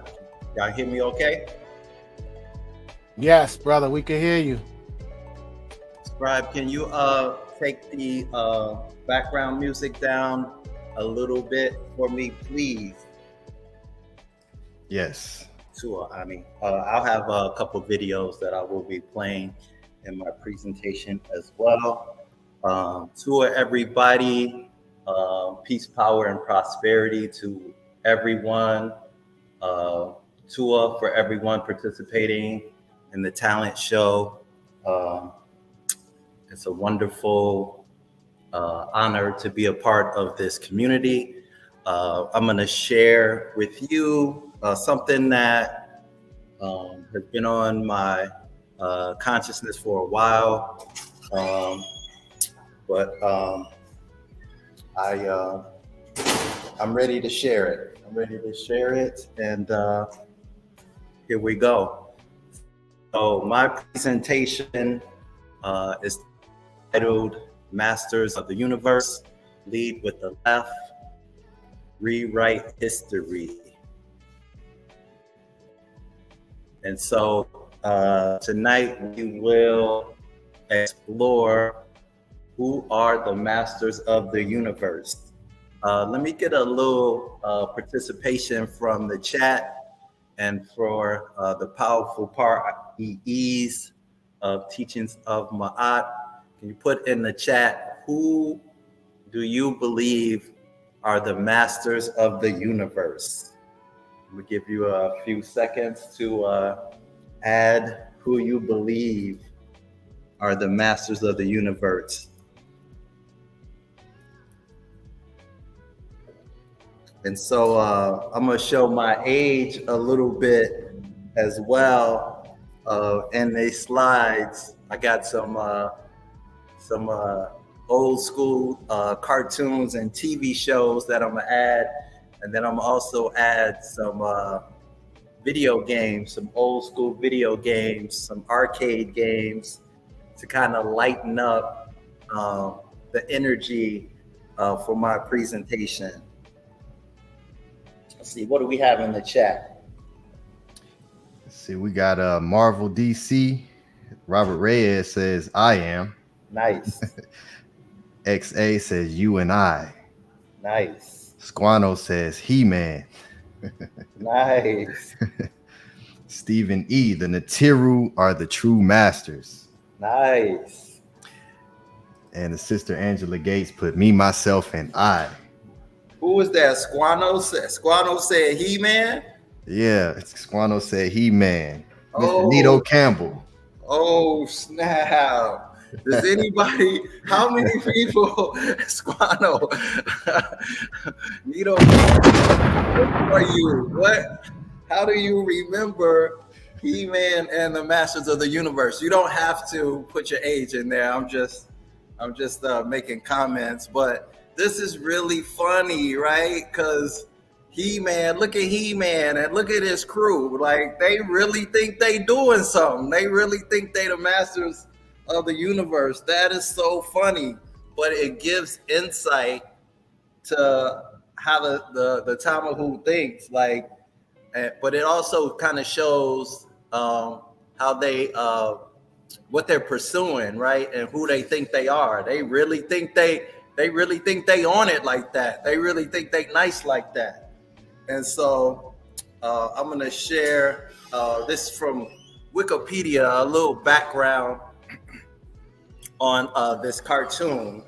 So He-Man and the Masters of the Universe, often referred to simply as He-Man, is an American produced, it's an animated television series produced by Filmation, based on, let me just see this real quick,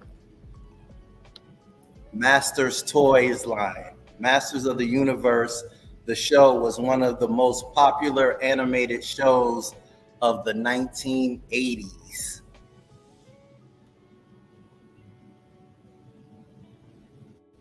And so I'm gonna ask my question again. Who are the Masters of the Universe? Is it the Anunnaki, the Sumerians? Is it the followers of Ma'at? Is it the Romans? That's what He-Man looked like. He looked like a Roman, trying to be a gladiator. Is it the Tamahu? I'm gonna add a little twist to this. Is it the extraterrestrials? Is it the extraterrestrials? I'm gonna see something really quick. Let me just see something real quick.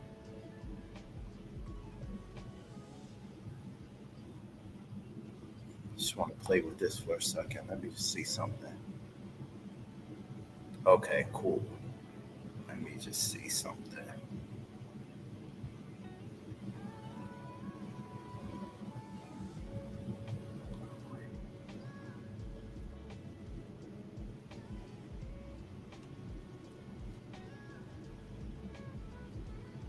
Okay, let's keep going. Let me see.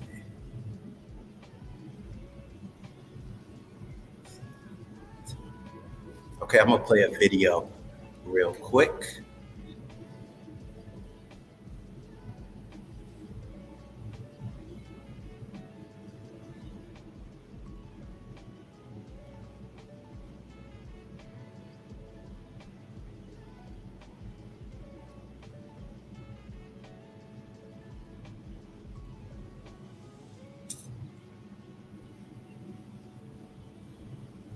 Forming a legal entity around your business, such as an LLC, is critical.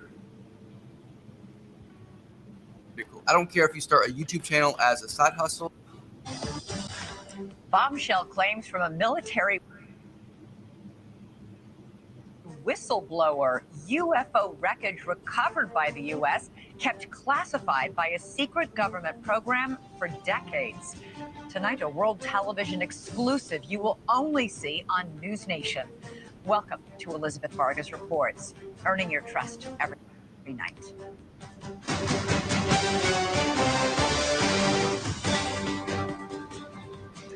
UFOs exist. The U.S. government found quite a number of them, and they are indeed of non-human origin.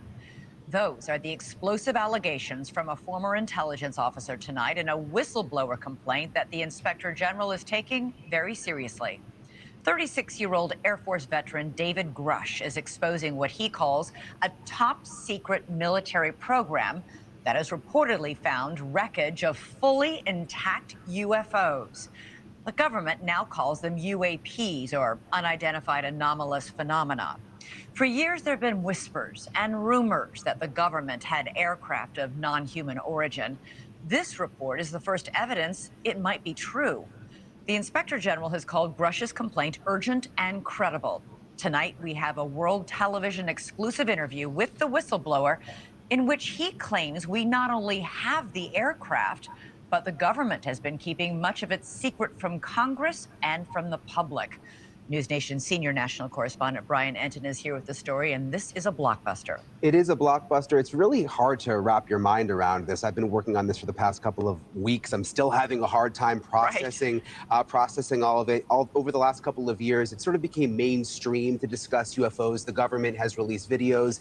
They've acknowledged that we don't know what some of this stuff is out there that we have on camera, but this really takes it all to another level. For the very first time, the world is about to hear from a former high-level U.S. intelligence officer who says the government has some of the unidentified craft in its possession. He is revealing these exclusive details about the secret government program. We're all going against the wind. The wind's 120 knots from the west. Oh my gosh, dude. Wow. We have all seen these blurry videos of unidentified flying objects. Video evidence, if you will, that old tales of UFOs may not all be conspiracy theories. In recent years, Congress starting an official U.S. government Unidentified Aerial Phenomena Task Force, recently renamed the All-Domain Anomaly Resolution Office, or AARO. And now in a News Nation exclusive, David Grush, an Air Force veteran, former member of that task force, and veteran of the National Geospatial Intelligence Agency, is formally blowing the whistle on secrets he says no one has ever shared publicly before. You are one of the most trusted former intelligence officials in the U.S. defense and intelligence establishment. Yes, I was. You were trusted with the most intimate secrets. Yes. Grush sitting down with award-winning investigative journalist Ross Coulthart, who's reporting for News Nation and has spent years reporting on the UFO question. What conclusion did you come to at the end of your time on the UAP task force? The UAP task force was refused access to a broad crash retrieval program. When you say crash retrieval, what do you mean? These are retrieving non-human origin technical vehicles, call it spacecraft if you will, non-human, exotic origin vehicles that have either landed or crashed. We have spacecraft from another species. We do, yeah. How many? Quite a number. You're kidding. No.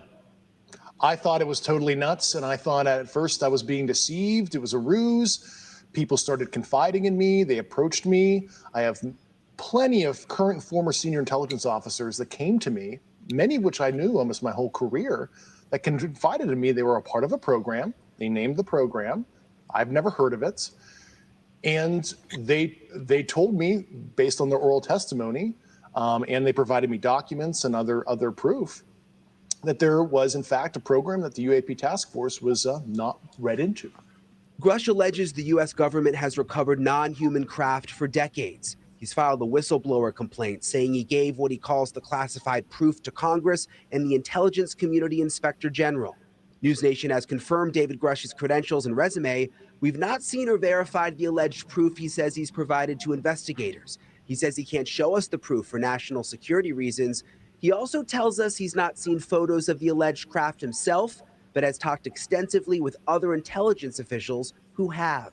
If you're right, if you're telling us the truth, everyone, the entire American public has been lied to for decades. Yeah, there's a sophisticated disinformation campaign targeting the US populace, which is extremely unethical and immoral. You are saying to the human race, for the first time, an official intelligence representative at a high level from the US government is saying publicly, we are not alone.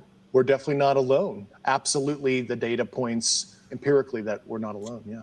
Do we have bodies? Do we have species of Well, naturally, when you recover something that's either landed or crashed, sometimes you encounter dead pilots. And believe it or not, as fantastical as that sounds, it's true. It's also harder for people to wrap their minds around the concept of a crashed object from somewhere else. It's easier to accept that, yeah, we see things in the sky that we can't explain. Journalist Leslie Kean broke Rush's whistleblower story this morning in the debrief. Ms. Kean's career has been mainstream and credible, having written a series of reports on UFOs in the New York Times dating back to 2017. He has the credentials, but there's no documents that he's handed over. There's no pictures. And as a journalist, you want to see documents, you want to see pictures. Does that raise a red flag? Not at all, Brian. I mean, you mean documents that actually describe the craft? Correct, yeah, like government documents, or to be able to see it for ourselves. Of course, don't we all want that? And the problem with that is all of that information is classified. You know, as we said in the story, everything that Grush told Congress and told the Inspector General of both the IC, the Intelligence Community Inspector General, and the Department of Defense Inspector General, all of that information is classified. In 2017, Kean reported exclusively in the New York Times that the Pentagon had a secret UFO program. 3 years later, the Pentagon confirmed her story. Her latest report is even more explosive, but Kean says she has multiple sources who back up Grush's story. I believe it because of all the sources I have who have told me the same thing. So who am I to doubt these very, very high-level people who have been inside these programs for decades, have done their work, and are all telling me the same thing? I mean, I don't think there's some kind of conspiracy among all these people who don't know each other to make something like this up. So I've got to be blunt about this. Yeah. You're not making this up. This is not a lie. No, absolutely not. During the 2008 financial crisis, the stock market fell 37%, yet one... Because everybody watching this right now is looking at your face. Mm-hmm. They're going, is this guy for real? I am for real. And I'm sitting here at great personal risk and obvious professional risk by talking to you today. And just within the last 10 minutes or so, the Pentagon has released a statement to News Nation about this report. They say to date, AARO has not discovered any verifiable information to substantiate claims that any programs regarding the possession or reverse engineering of extraterrestrial materials have existed in the past or exist currently. AARO is committed to following the data and its investigation wherever it leads. AARO, working with the Office of the General Counsel and the Air Force Office of Special Investigations, has established a safe and secure process for individuals to come forward with information to aid AARO in its congressionally mandated historical review.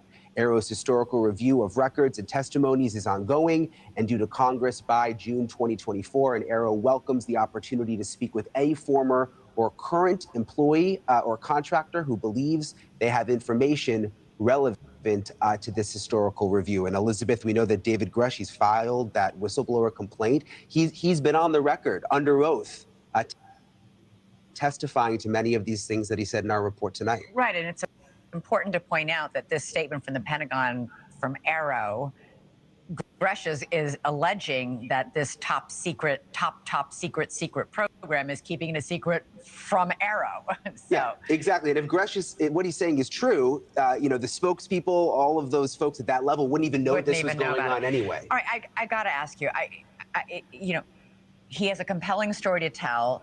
Very little of it seems like firsthand knowledge. Isn't he just repeating what somebody else has told him or somebody else has showed him? Yes, that is what he's doing, but he says he's talked to a number of people who are in very, very high level positions. He also had basically the highest level of classified material information that he was able to receive. We went back and checked over, you know, his history, all of his credentials, check out completely. Unfortunately, there's in addition, a couple people have come forward publicly to vouch for him. People who We're gonna stop that video right there.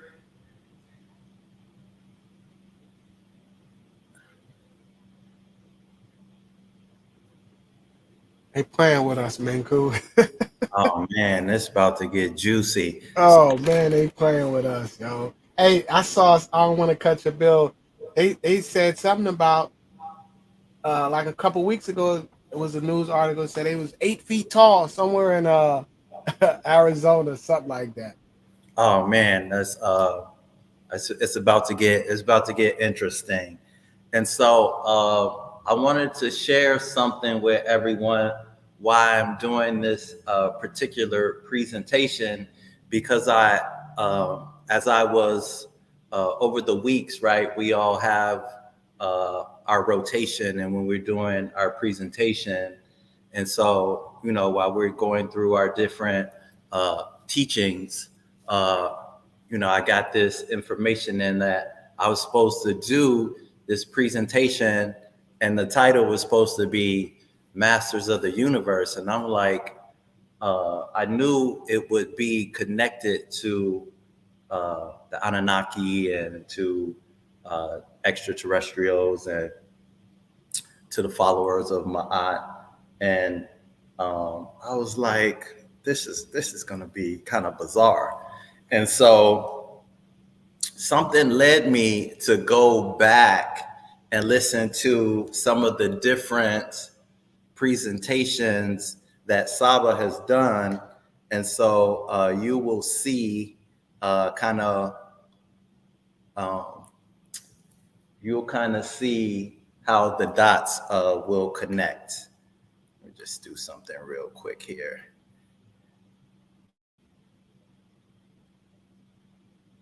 Cool. So recently in the media, stories of extraterrestrial activity has been a major topic, which led me to ask the questions, who are the masters of the universe? And so do we have a connection to the followers of Ma'at? Of course we do. What is the connection with the followers of Ma'at and the Anunnaki? And what is the connection with the followers of Ma'at and the extraterrestrials and the planets? And so when I was getting all of this information to put this together, I went back and watched one of Saba's teachings in the pod class, and I'm going to share one of those with you all right now.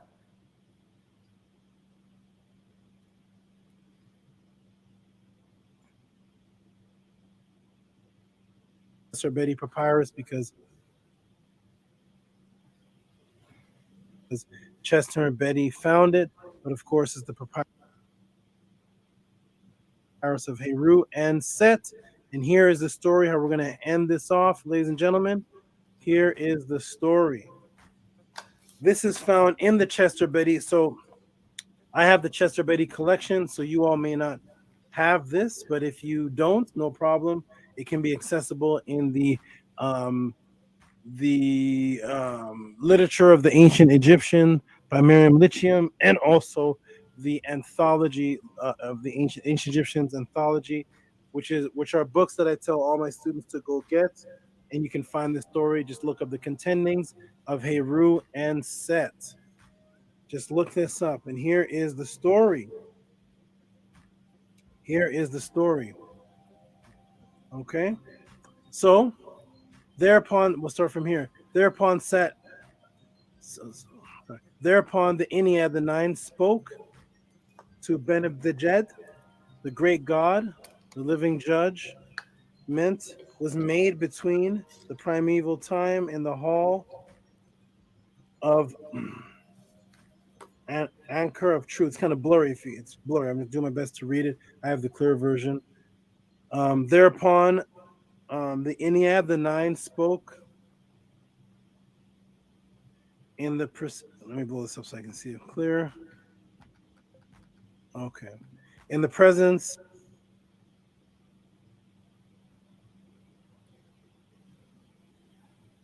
of the master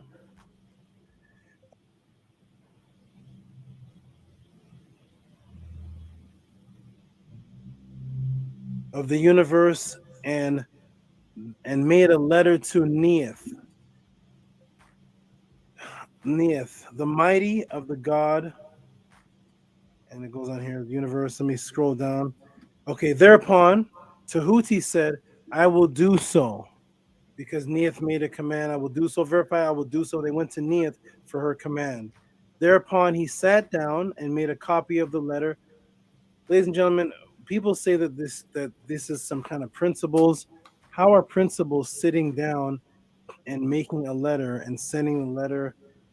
Anyways, let me go on. Okay, so anyways, let me scroll all the way down where Neith, I'm going to scroll down to Neith's decision. Thereupon Neith the mighty, God's mother, sent the letter to the Ennead saying, a gift of the office of Osiris is his son Heru, and do not do the great sets of wickedness, and let there be spoken unto the master of the universe, the bull which dwelleth in Heliopolis. And then it says, unto Seth. Here's the decision unto Seth. Give him a gnat. I'm going to find the clear version of this too because it's very blurry. A gnat, and look at this, Ashtaroth, thy daughters, and hereupon in the place of the father of Osiris, Astarte. You see that right there? And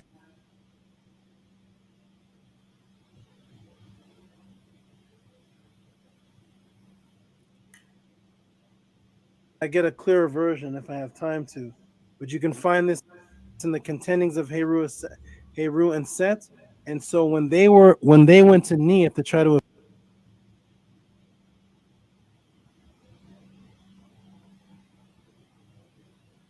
I apologize about the internet connection.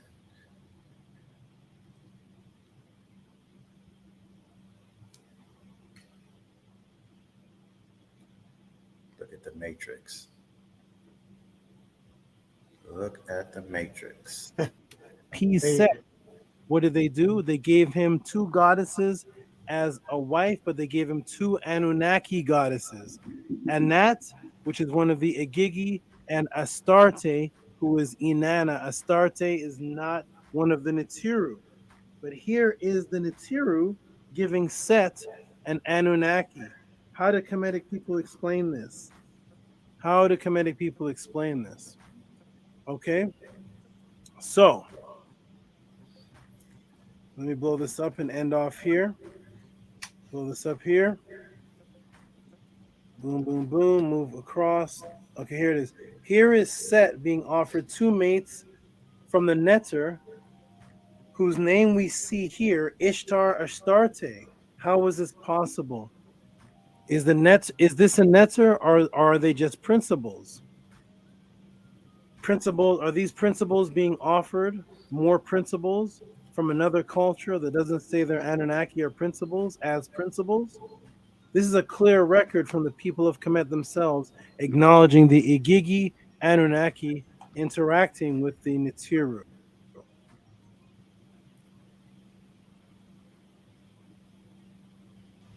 Okay, so that is Saba doing what he does so wonderfully. And so I did a little research, and I have the clear version of the contendings of Heru and Seth. And so I just want to go in a little bit on what he read and what he said and show it to you nice and clear if you didn't catch what he said. And so I'm going to read a little bit of this again. I'm going to start right here. Thereupon the Ennead spake unto Tehuti in the presence of the Master of the universe. Make thou a letter unto Neith, the mighty, the God's mother, in the name of the Master of the universe, the bull which dwelleth in Heliopolis.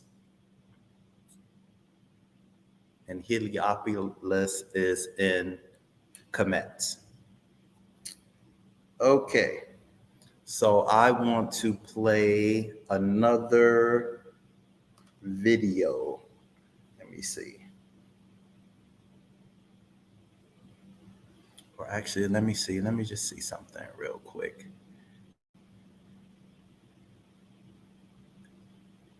Okay, I read both of those. Here is from Wikipedia explaining Heliopolis is in Kemet. Heliopolis was one of the oldest cities of ancient Egypt. And so I'm going to play another video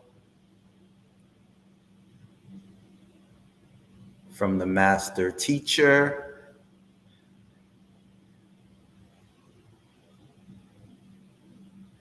Here it is. Straight to the pyramid text. We're in the sarcophagus, as they call it. They call the sarcophagus chamber, the Sahu chamber. Utterance 2:8. Sorry about the internet connection. Or 2:18. Let's start with utterance 2:18. Let me blow this up a little bit. Your name, he in Orion. Your time is in heaven.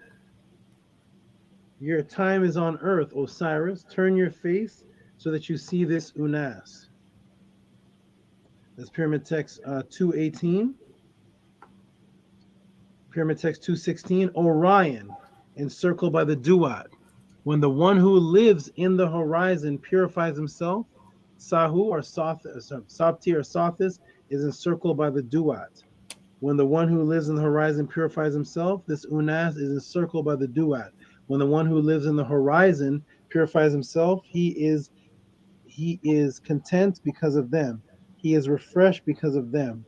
In the arms of his father, in the arms of Atum. The reason why I'm reading these is because the Kemetians, the people of the Nile Valley, us, the melanated people, when they designed Kemet, it was an imitation of what was going on above them.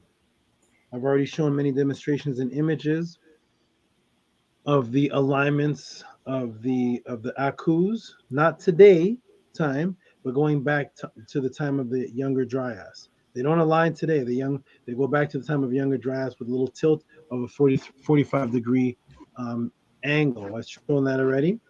And so when the Greeks got this information, when they understood that what was built on the ground, what the Kemetians built, was actually symbolic of what was happening up above the ground. So in other words, you have the three Akus aligned 10,500 BC and 25,920 years ago, time of the Zeptepi, with the three stars. They called the Aku Osar, the house of Osar.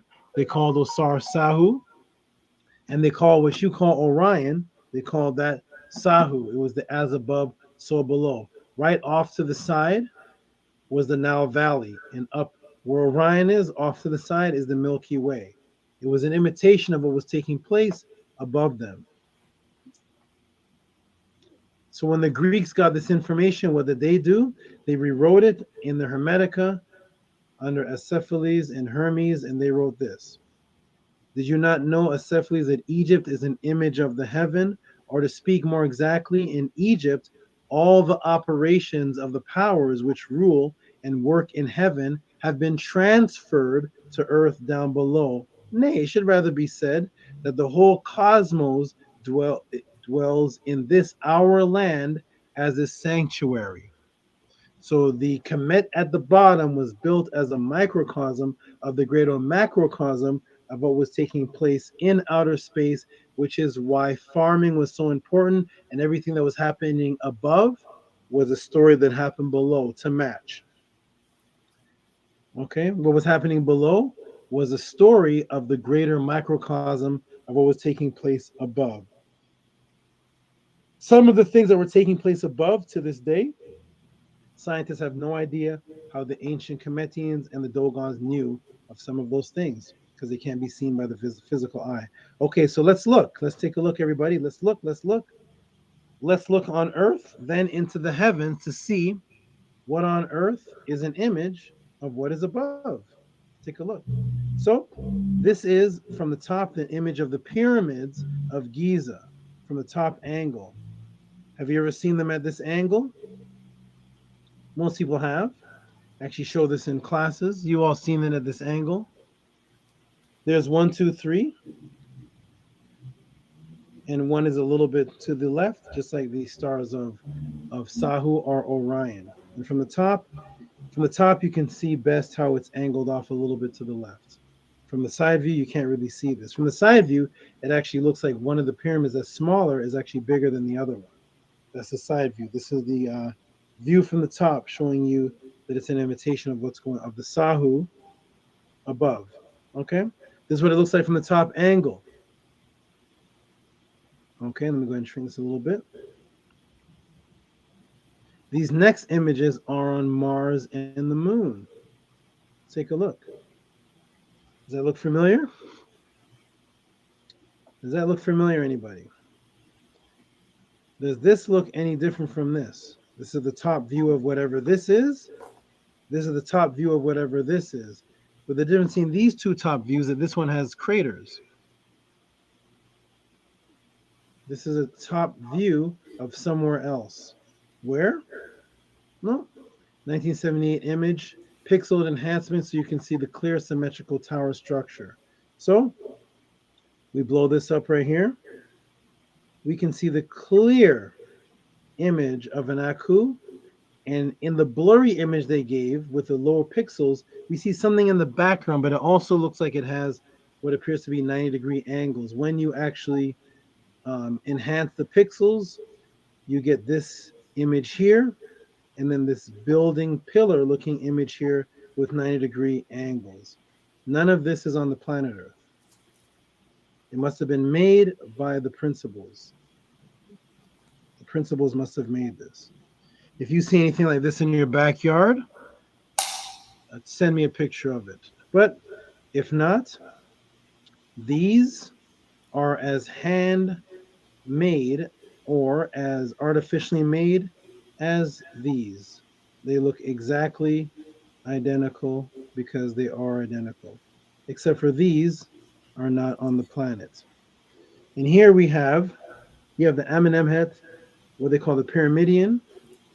And then you have these structures here, smaller ones that are not enterable because they're small. Just like in Kemet, we have smaller Akus or pyramids, which actually go on the top of a Ben or Tekken or on the top of another structure, giving it its point. And then we have this perfect one right here. Absolutely perfect right here. Okay. Let's continue. Welcome to the Tehuti Pod class. Okay, so boom, we see the structures that are on Earth and in Kemet are duplicates of their continuous culture stemming from off of this planet. Okay. Where do we see the culture from off of this planet? Of course, in the Aku-shaped structures over here. And now we see, do these images look like they're from the same culture? Right here. These images right here, do these look like they're from the same culture of Kemet? Absolutely, right? I've shown these images before. Actually, this is right from the Egyptian, I can't hardly say this, Egyptian Kunst Museum, right here. Okay, let me blow it up a little bit for you. This is the side view angle of Hatshepsut, right here. Okay. Over here is the side view angle of who. It's hard to tell because we don't have any writing with this. Half of this is actually buried in the ground. Get a good look at the structure of Hatshepsut. You can, in actuality, what's interesting is this one looks actually more detailed than this one. So we can tell this is a woman or a man's side view structure, from the ear positioning, from the headpiece, from the eye being in proportion to where the eye forehead is, to the serpent at the top, something at the top here, the araret, to where the nose is positioned, and we see a little slit mouth here. And then we go over to this one, we see perfect ear positioned where an ear would be. We see the jawline structure, exactly how a jawline should be. We see the smile right over here, and the nose positioned exactly where a nose should be. And understand, this is half buried, so you can't even see all the detail. This is side view, half buried in the ground. Here is the eye, which is exactly where an eye should be. And then we go back over here, where we see the eye where the eye should be. We see something on the top of the head, and over here, something on the top of the head right over here. We see the helmet or the namez designed where it goes over here, kind of peaks at the top and rolls down at the back and comes down sideways right around where the ear is. Over here, we see something going peaking at the top, rolling down at the back, ending right here at this angle, the same as this one, and a little space here for the ear to go through. Right here where the ear is, going through. Identical side view angle of something or someone, except for this is an image that I got, personally, I got from Mars. This is one of the images from the Mars rover of this. If anybody can find anything like this in their backyard or while they're on their walk through Colorado hills or wherever you're walking on the beach, if you can find a rock that looks like this, send this into the Tehuti Pod class and I will send you $500. If you can find this, anything like this. Just like we can't find this on the beach, we can't find this on the beach because these are artificially made artifacts which match a particular culture. And that culture is the culture of the Nile Valley, brought down to earth. As above in the heavens, so shall it be on the earth. And we can see this was here. And this goes back millions of years, by the way. This is much older than this. Okay, let's go. Here we have the Ramesses images over here. I asked everybody to try to name this pharaoh in one of the classes. People were saying Thutmose. I don't know if y'all remember this. People were naming all kind of pharaohs. They couldn't name it. Why? Because this is also half buried under the surface, in the surface of Mars. Here we see exactly where a mouth is supposed to be, which is exactly in symmetry where a nose is supposed to be, with one eye, with the eyelid bone over here, with the eyelid bone over here, and the eyebrows over here, perfectly on two sides of exactly where a nose would be on a face. Over here, we have the headpiece with the side, just like the headpiece of Ramesses. We have the perfect exact headpiece of the Namuz right over here, right here. Just like on Ramesses' head, we have the serpent or something here of the Araret. I know it's a serpent. Some people may not because it's so far away. And right here exactly, in between, on top of the two eyes, in the right center, is exactly something with something that's long and something flailing out, like an expanded head of a serpent. Pharaoh's head, except this is on Mars by the pyramids. This is on Mars. Matching again, Kemetic culture.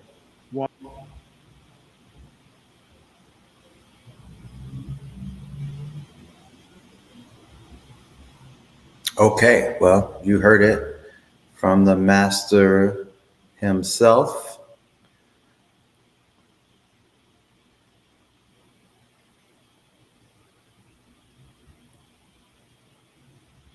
One second.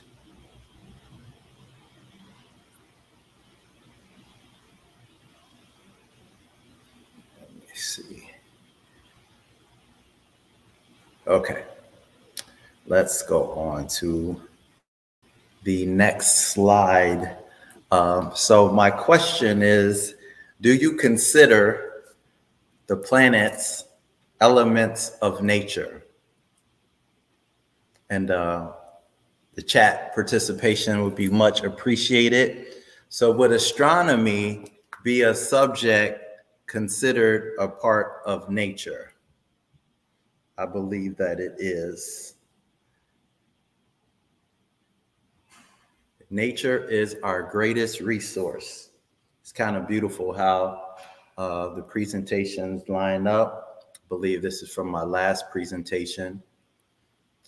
So the question is, are you in tune with nature? Are you in tune with the planets and the universe and space and these so-called this history, this beautiful history that we have?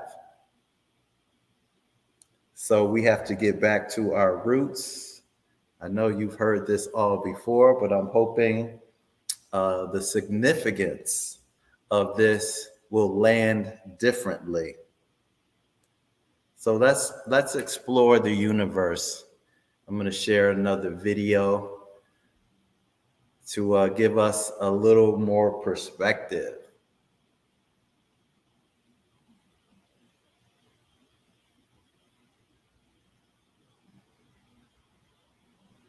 There's three types of men out there. Men number one is the guy Sorry who's about the ads. a victim, who doesn't have. How big is the universe? Why even ask or attempt to answer that question? We're all living our lives in our own little bubble, so why even think about something so abstract? Now, I believe that we should explore and get a better understanding of the universe because it's about self-discovery. Learning more about the universe tells us more about ourselves because, in essence, it is us. We are the universe. We're not separate from it. We are literally it. As Alan Watts said, we are an aperture through which the universe is exploring itself. My intent with this video is to show you, visually, just how huge the universe is, and also touch on what we can learn from that. Stick with me, because however big you think the universe is, it's bigger, much, much bigger. The observable universe, just the part we can see, is 93 billion light years in diameter. Now, when I say 93 billion light years in diameter, that doesn't really mean much. We know it's big, but we can't really conceptualize a number that large. Large numbers are difficult to visualize, so let's start with something we all know, Earth, and then we'll work our way up from there. Our pale blue dot is bigger than most people give it credit for. If you could drive around the entire Earth at 60 miles per hour, it would take just over 17 days to go around it. Or if you were to fly around it in a standard airliner, it would take you just over 2 days. So yeah, this rocky dirt ball we call Earth is pretty big. It's taken humanity thousands of years to traverse the globe, to develop it, and to map it all out. And those are all pretty recent accomplishments in the grand scheme of things. Zooming out from Earth, we'll eventually see the moon. Now, we've all seen pictures like this in the upper left corner, and it makes it seem like the Earth and moon are pretty close. But as the moon comes in from the right, it becomes apparent that they are very far apart. The moon is 238,000 miles away. Even a number this small is hard to conceptualize, at least for me it is. We all understand the speed of a car, so we'll use that to show just how far away the moon is. Now imagine getting in your car and driving at 60 miles an hour for 6 months. No sleeping or bathroom breaks either. That's how long it would take to drive to the moon. This moon, this satellite that orbits the Earth, is the furthest humans have made it into space. 12 people have walked on the moon, and that's an amazing feat, but really not very far when you consider what else is out there. We have some probes and robots that have made it further, but this is the furthest we as a species have made it. We really are at the infancy stage of space exploration. As we move out, you'll see the orbits of other planets turn on. Now, we've all seen graphics of the solar system that show the planets to be quite large and close together. Obviously, this is done for practical purposes, otherwise we wouldn't be able to see any detail. The problem, though, just as is done with the Earth and the Moon in many cases, is people assume that's what it's really like out there. This really gives a false impression of the immense size of the solar system. If you were to look at the solar system to scale from this distance, this is what you would see. Nothing. The planets are so small and the space so big, you literally wouldn't see anything. That's how small they are in comparison to the vastness of our solar system. Speaking of the planets, here's a true scale of the planets compared to each other. There is Earth, and there is our sun, which you could fit 1 million Earths inside of. The average distance between the Earth and Sun is 93 million miles. This distance is referred to as an astronomical unit. How far is that if it were a road trip? It would take 177 years to drive to the Sun. And if you're in a hurry, you could get there in about 19 years via commercial airliner. What about driving to Neptune? How long would that take? It would take 5,000 years by car and 600 years by plane. So yeah, the solar system is immense. And I want to give you one more visual to really drive home how big the space is between the planets. Let's shrink the solar system down to the size of a football field. At this scale, our sun is just over 1 inch in diameter and sitting on the goal line. The inner planets, Mercury, Venus, Earth, and Mars, are smaller than the ball in a ball tip pen, and they're all within the first few yards. The outer planets, or the gas giants, would be smaller than BB pellets and way, way further down the field. The solar system is huge, and it's easy to see why we haven't made it very far. There's a lot of empty space out there. Hope is not lost, though. We've sent several probes and robots into space, and they can go much faster than a car or plane. Our furthest probe, Voyager 1, which you're seeing the path of here as an orange line, was launched in 1977 and has been traveling for over 42 years. It's going about 38,000 miles an hour and is now over 13 billion miles away. It's the most distant man-made object in space. It passed all the other planets' orbits back in the 80s, and it's still going. Voyager 1's official departure from the solar system occurred in August 2012. As we zoom out, you may be wondering where the boundary of our solar system is. Great question and a bit tricky to answer. Some define the edge of the solar system using Neptune's orbit, which is 5.6 billion miles in diameter. Some use Pluto's orbit, others use the heliosphere, and some others define the border of the solar system at the outer limits of the Oort cloud. That's the orange sphere you see here. The Oort cloud is made up of billions of comets, basically dirt ice balls, and they orbit the sun way, way beyond the orbit of Neptune. So there are several ways to define the edge of the solar system. In one, where Neptune is the outer boundary, it takes light 4 hours to go from the sun to the edge of the solar system. In the other scenario, with the Oort cloud, it takes light over 1.5 years to go from the sun to the edge of the solar system. That's over 3,000 times larger than Neptune's orbit. So quite a big difference between them. For the sake of simplicity, I'll be using Neptune as the boundary of the solar system. I mentioned a light year, so let's touch on that briefly.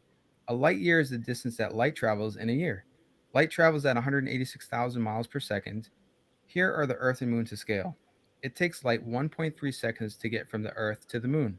It would take you 6 months to drive that far, and light is traveling that far in 1.3 seconds. That's fast.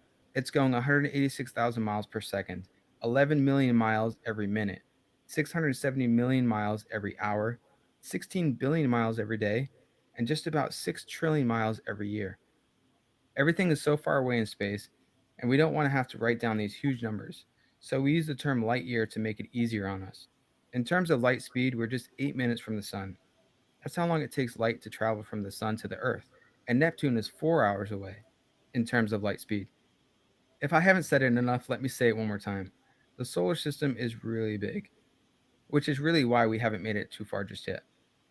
But when you compare our solar system to the Milky Way, it's just ridiculously small. As we zoom out in our journey, you'll see the nearest star to us, Proxima Centauri. It's about 4.2 light years from the Earth. That's 25 trillion miles. Great, huge numbers again. Let's simplify it a little. If you scale down our solar system to the size of a quarter, how many quarters, or how many of our solar systems, could you fit between us and the nearest star? Go ahead, give it a guess. 1, 5, 10. You could fit 4,450 of our solar systems between us and the nearest star. At this scale, the nearest star is 350 feet away from our little quarter-sized solar system.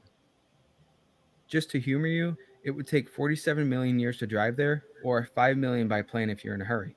Now, if you're going the speed of a space probe like Voyager 1, which is traveling at 38,000 miles per hour, it would take about 73,000 years to travel to the nearest star, 4.2 light years away. Which isn't too bad, but it's still over 2,500 generations. So obviously we're not getting there until our technology improves. There's Sirius, the brightest star in the night sky. It's about 8 light years away. Here's our little neck of the woods, about 16 light years from Earth. There are 52 star systems within this area, but we can't see all of them because some of them are quite dim. But you can see other far-off stars. There's Betelgeuse off in the distance some 645 light years away. That star is 1,000 times larger than our sun. That's our interstellar neighborhood, about 50 light years across. With our current technology going the speed of Voyager, it would take almost 1 million years to travel across this region in space. Zooming out a bit more, just beyond our interstellar neighborhood, we get to the radiosphere. This sphere represents the extent of all human broadcasts since about the time of World War II, when we became radio bright as a species. At about 160 light years across, this area is filled with approximately 3,000 to 5,000 stars. Again, not all are pictured here because only the brightest stars can actually be seen from this distance. By the way, you're seeing real data here, real stars and their locations from a program called OpenSpace. This is the digital universe, and if you're interested in exploring it yourself, please go check them out. I'll link to their website below. It's completely free as well. As we get close to 1,000 light years away, which is just 1% the diameter of the Milky Way, it becomes apparent that the Milky Way is larger than we can even imagine. There are at least 100 billion stars in the Milky Way. That's 100,000 millions. But big numbers kind of go in one ear and out the other. When we hear the term a billion, we don't visualize it. We simply can't. We just say, yeah, 1 billion, that's like a lot. It doesn't quite register. So let's take a second to talk about big numbers. To count to 1,000 would take 17 minutes. To count to 1 million would take 12 days.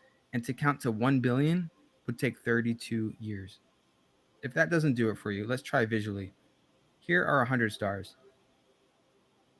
100 of those is 10,000. 100 of those is 1 million.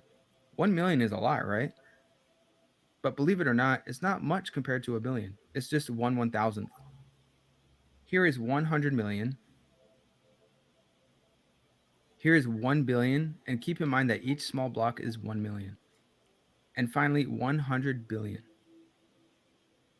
Okay, one last example. We'll use distance this time. If 15 feet were to represent 1,000,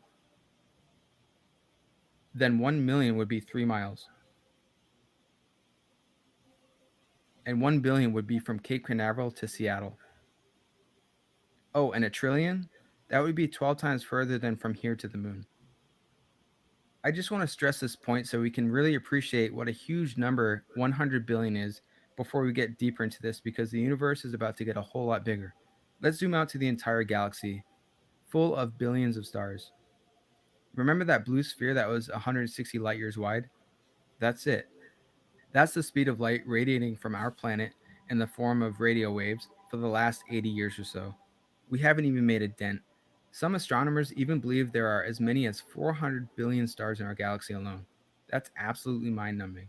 The Milky Way is home to hundreds of billions of stars, each one potentially having its own planets and possibly its own life forms.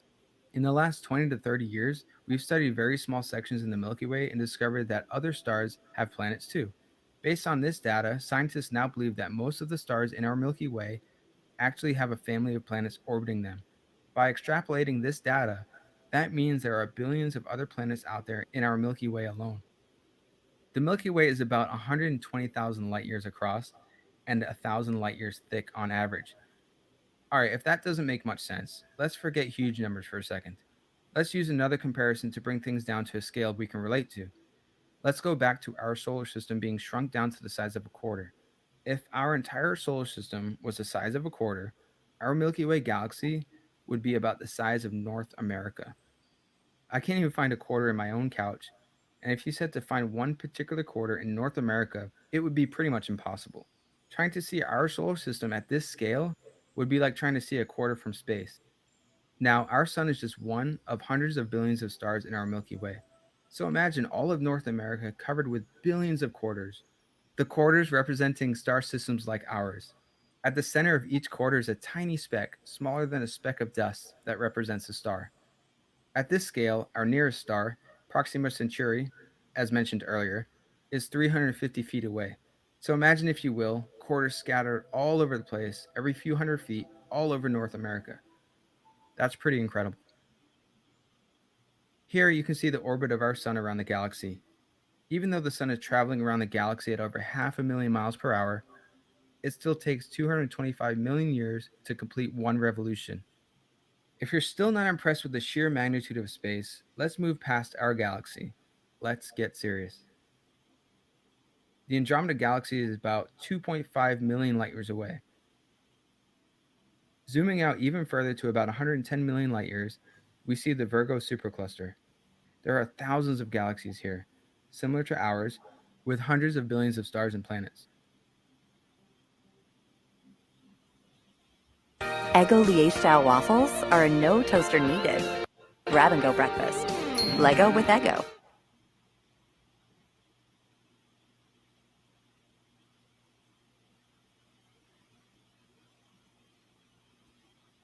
As we continue to zoom out, we see other superclusters that have been mapped out.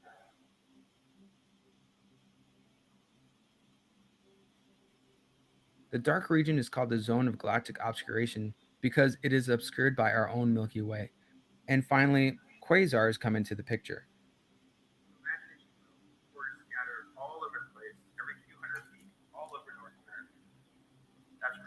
As we move past the cosmic background radiation left from the Big Bang, we see the entire observable universe, 93 billion light years across.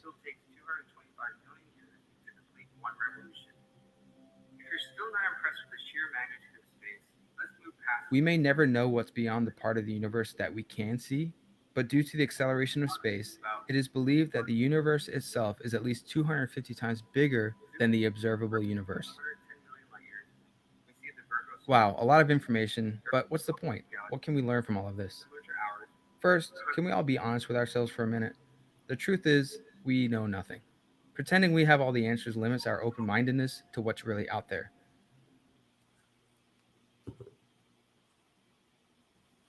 Okay, we will stop there. I wanted to give us a glimpse of just how big the universe is. So let's move on. And so the Cometians, I just wanted to show how connected and imbued the Cometians were with nature. As we examine and inspect, as we are taught by the Medonetter and our master teacher, Saba Tehuti, we learn that there is an agenda to rewrite history and write us out of history. It is our duty to govern and be deputies of the truth and write our own story. So who are the people talking about rewriting history? One of those people is Graham Hancock. I would love. Hey, good brother Menkhu. You're we still see the YouTube video. Okay, there we go. It just went back. Boom. Okay, thank you too, brother. Yes. Who are the people talking about rewriting history?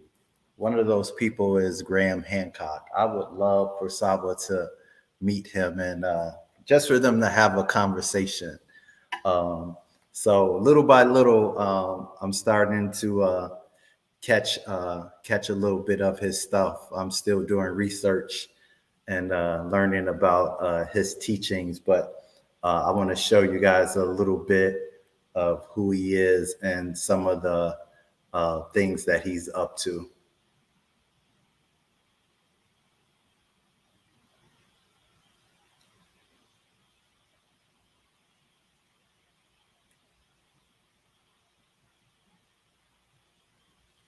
Probably be another ad. I'm sorry if an ad pops up. Let's see. Let me see.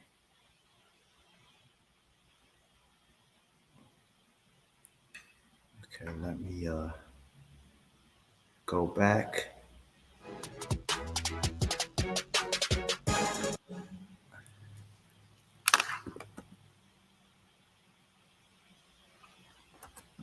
See. Okay, there it is.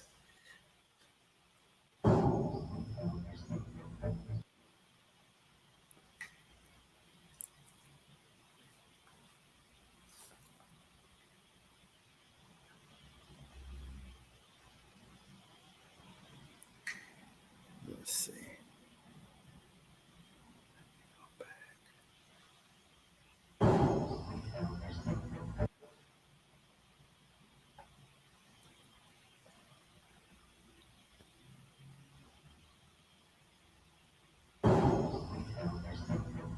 For 30 years.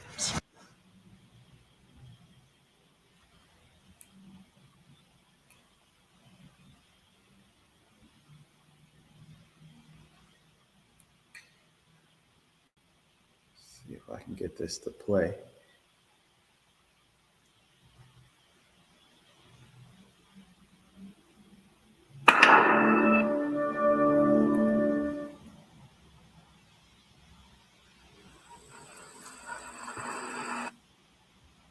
Oh, it does not want to play. That's okay. That's all right, Graham Hancock. We good. I'll just skip that. Well, Graham Hancock has a docu-series on Netflix that's called The Ancient Apocalypse. And he talks about various things. And the video that I was going to play, he actually says and talks about rewriting history. So the next thing that we will dive into is in this presentation, we will explore current events and past cultural energy shifts.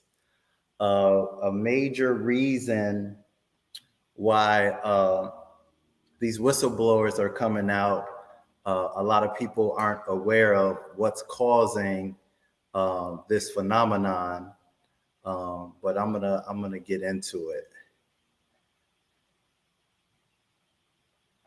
So a major historical cultural energy shift that happened was the creation and detonation of atomic bombs. We're going to get into this. This is quite interesting. Let me see.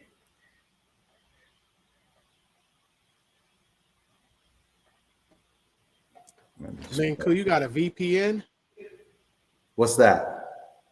Virtual private network. That's probably why your Netflix ain't playing. Oh, no, I don't think so. Okay. We'll just skip that. That was just a shorter video. But now we're going to get into the real meat and potatoes.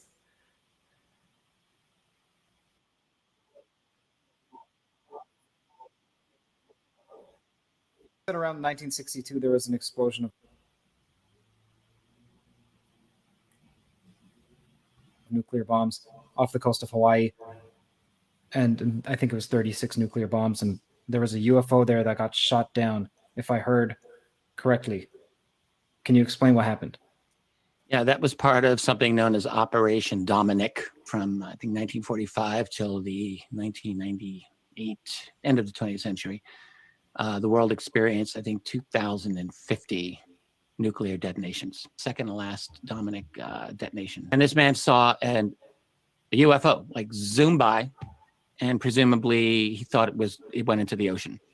He learned later, he's doing cross-train with radar operators later that day, and he, in the scuttlebutt, learned that they were tracking UFO. They track UFOs, he said, all the time during detonation. Richard Dolan is one of the world's most lauded UFO researchers.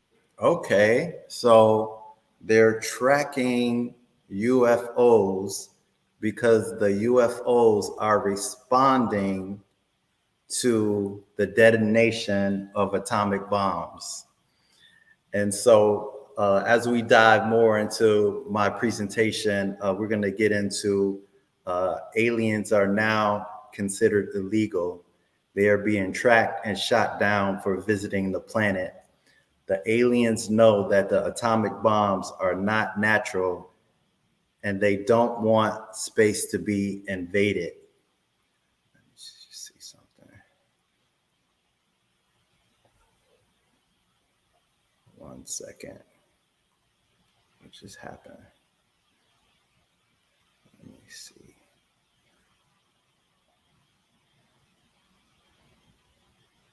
1 second, everyone.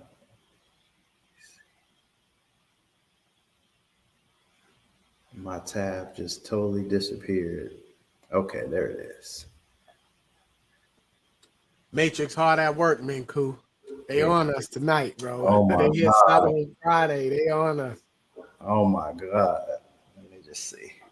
Okay, can you guys see my, you guys can see my screen? Yeah. Okay, let me see.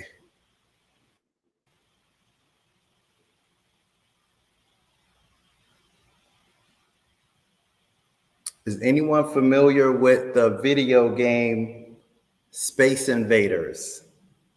Put it in the chat if you've heard of the video game Space Invaders. Where are my gamers at? Anyone heard of this game Space Invaders? Is that like Call of Duty? No, this is a Sorry. this I is a know, old school game. Hey, I know. Hey. You said Call of Duty? Hey, no, I'm just being funny because I'm like Space Invaders. It's a few of us that know that game. Yeah, that's Jason Kirkland. Look, Jason Kirkland said no. Angela said yeah. Okay. It's a few of us gonna say yeah. Jason said nah. Big Vape said yes. Yes, they still have those arcades. Yes. Yes. Okay. So in the chat, we got Jason said no. Angela said yeah. Steven says yeah. Big Vape said yeah. Okay. Cool, cool. Let me just see something real quick. Okay. Let me just see something.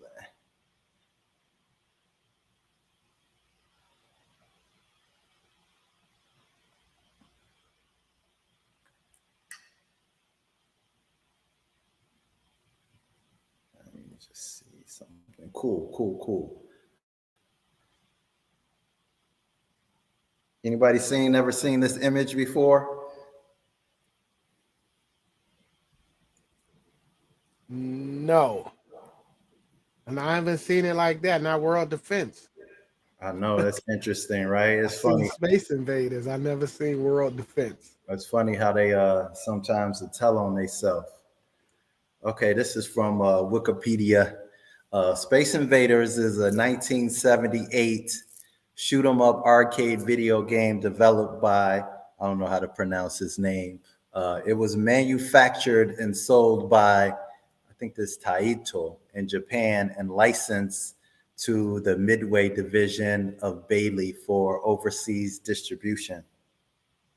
Space Invaders was the first fixed shooter and set the template for the genre. The goal is to defeat wave after wave of descending aliens with a horizontally moving laser to earn as many points as possible.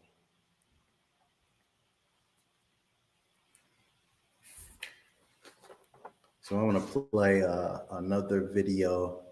Let me just see something real quick. Okay, cool.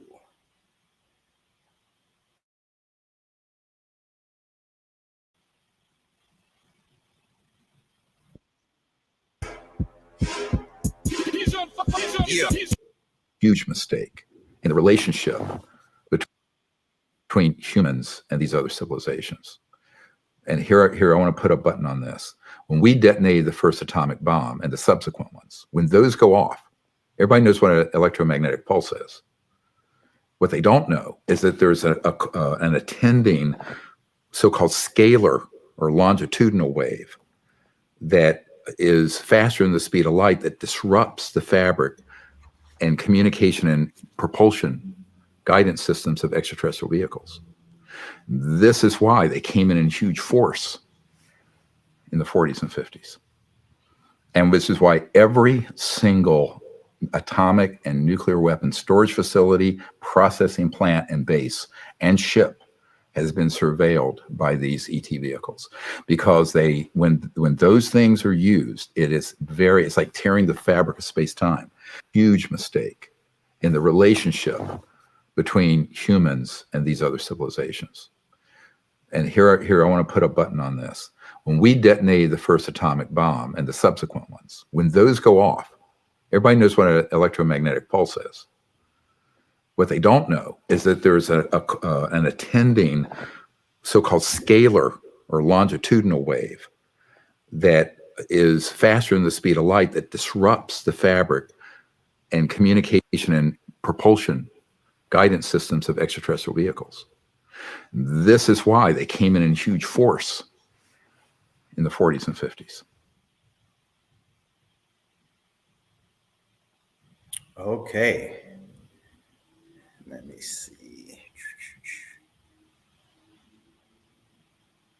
So now we're kind of getting into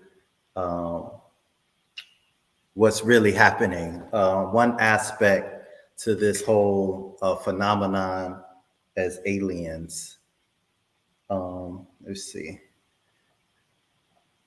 Cool. Let me just go to the next. So this is the video game Space Invaders. I think this is a more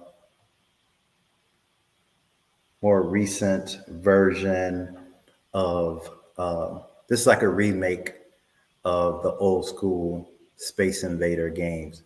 So what's happening is not only are certain things that are happening here causing to stir things up, and later on in the presentation, you're going to get into further what's happening as we are invading their space as well.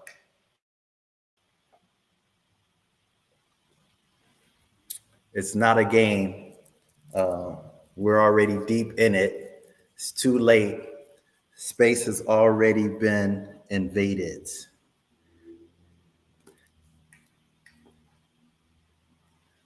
Okay, let me just see something.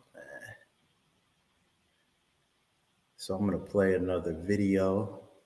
Let's see.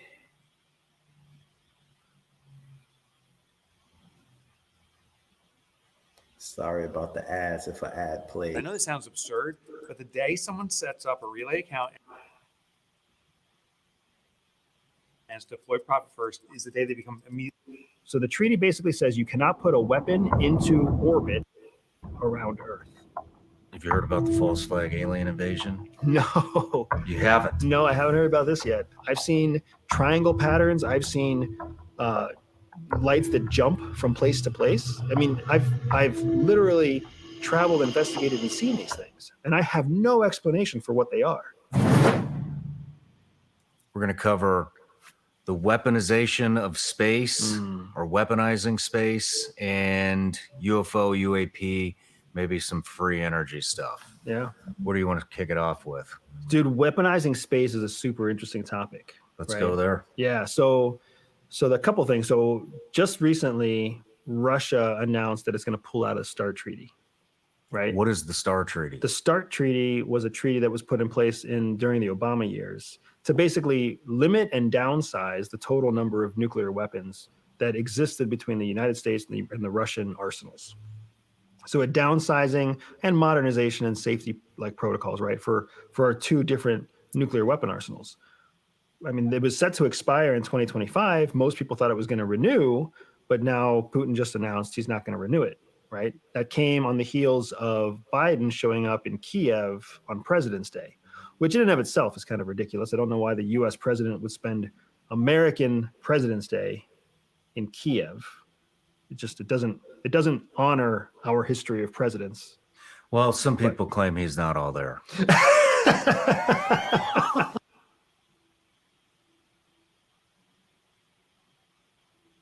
So, but either way, so it's a counter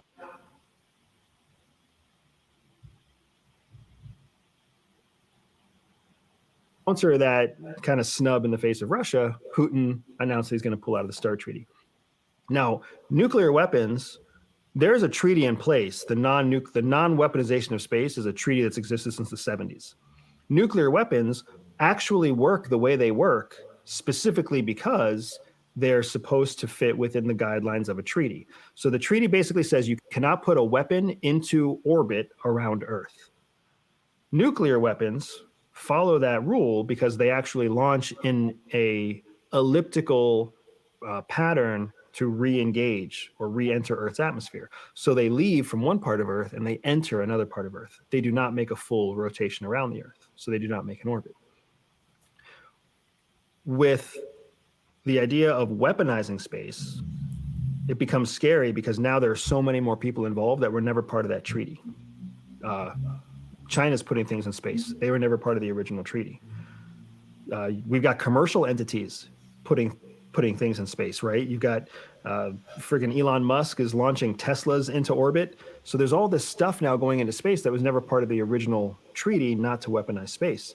And all you would basically have to do is essentially put something into space that's carrying a laser, carrying even a dumb bomb, a dumb explosive, right? All you need is gravity. You can just drop something out of a vehicle in space, and as long as it can withstand re-entry into the atmosphere, essentially you have a space-based weapons platform. So it is scary to think about the future of modern day weapons, smart weapons, energy-directed weapons or directed energy weapons, laser weapons being based in orbit around the Earth. How many countries do you know of that are putting weapons into space? I don't know of anyone currently putting weapons into space, but the countries that we know have the infrastructure to put satellites and to put large vehicles into space, I mean, that's got to be pushing up towards 25 or 30 countries. I mean, just some of the ones that jump to mind that I'm not comfortable with putting items into space. Pakistan can launch into space. India can launch into space. Turkey can launch into space. Iran can probably launch into space. I mean, if they can't do it themselves, they'd be able to get the know-how from the Russians or the Chinese to be able to do it, right? North Korea might be able to launch into space. They have missile platforms that carry nuclear weapons. Mm-hmm. So there's a lot of very intense applied mathematics that goes into getting something into orbit and making it stay there. I mean, these are all countries that have a grudge with someone else that they might consider putting a weapon into space. At least the United States and like Russia, for example, like we have this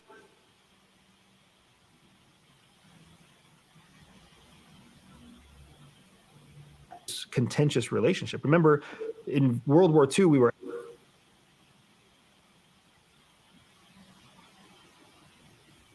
allies, and then there was the Cold War, and then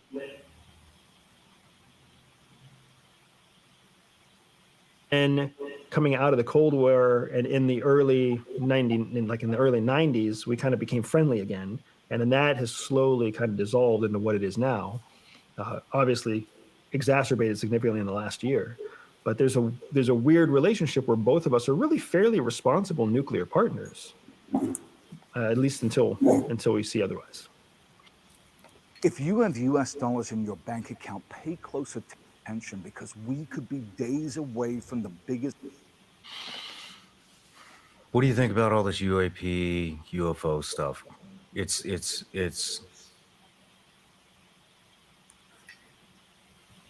Okay, we will stop right there.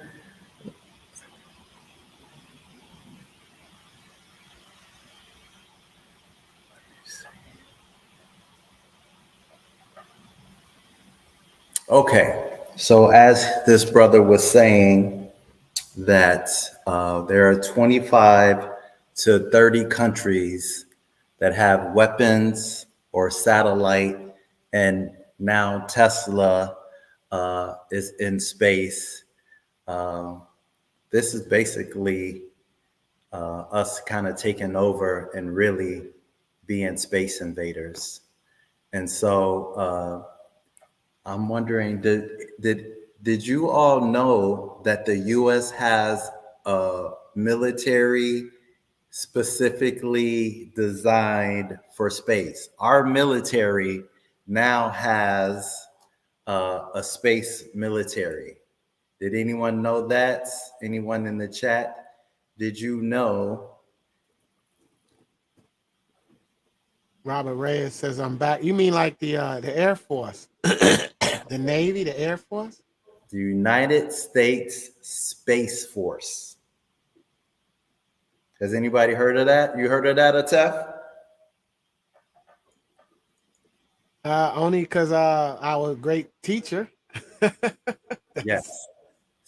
United States Space Force. This is the website for we have a United States Space Force.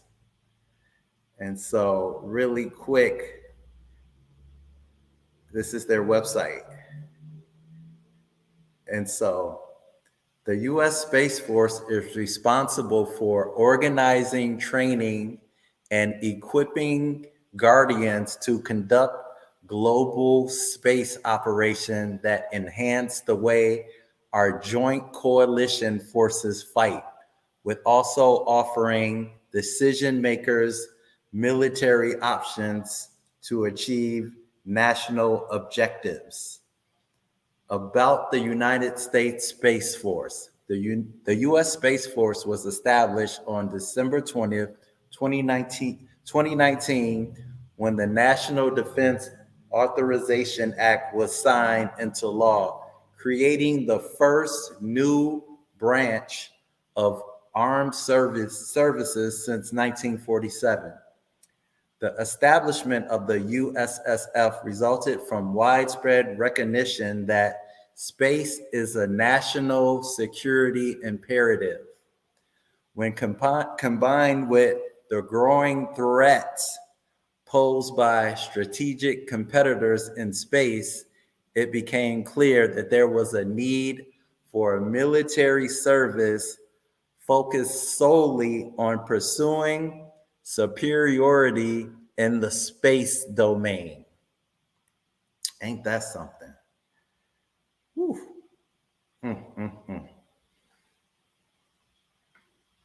Okay, well, talk about Space Invaders and talk about Star Wars, and you talk about white supremacy and people with their control issues. This is getting really interested. And so I'm going to play another video, and we are wrapping up. Let's see. Sorry. I wanted to ask you why right now NASA is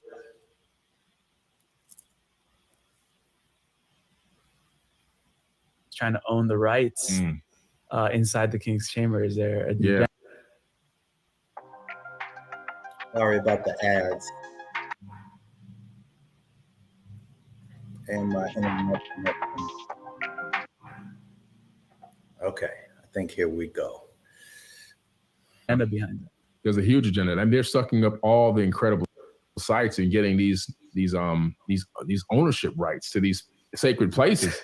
It's just mind blowing because it's telling me what I've been talking about is accurate. Because why would a space agency want access to information about an ancient site if it didn't have to do with space and astrophysics?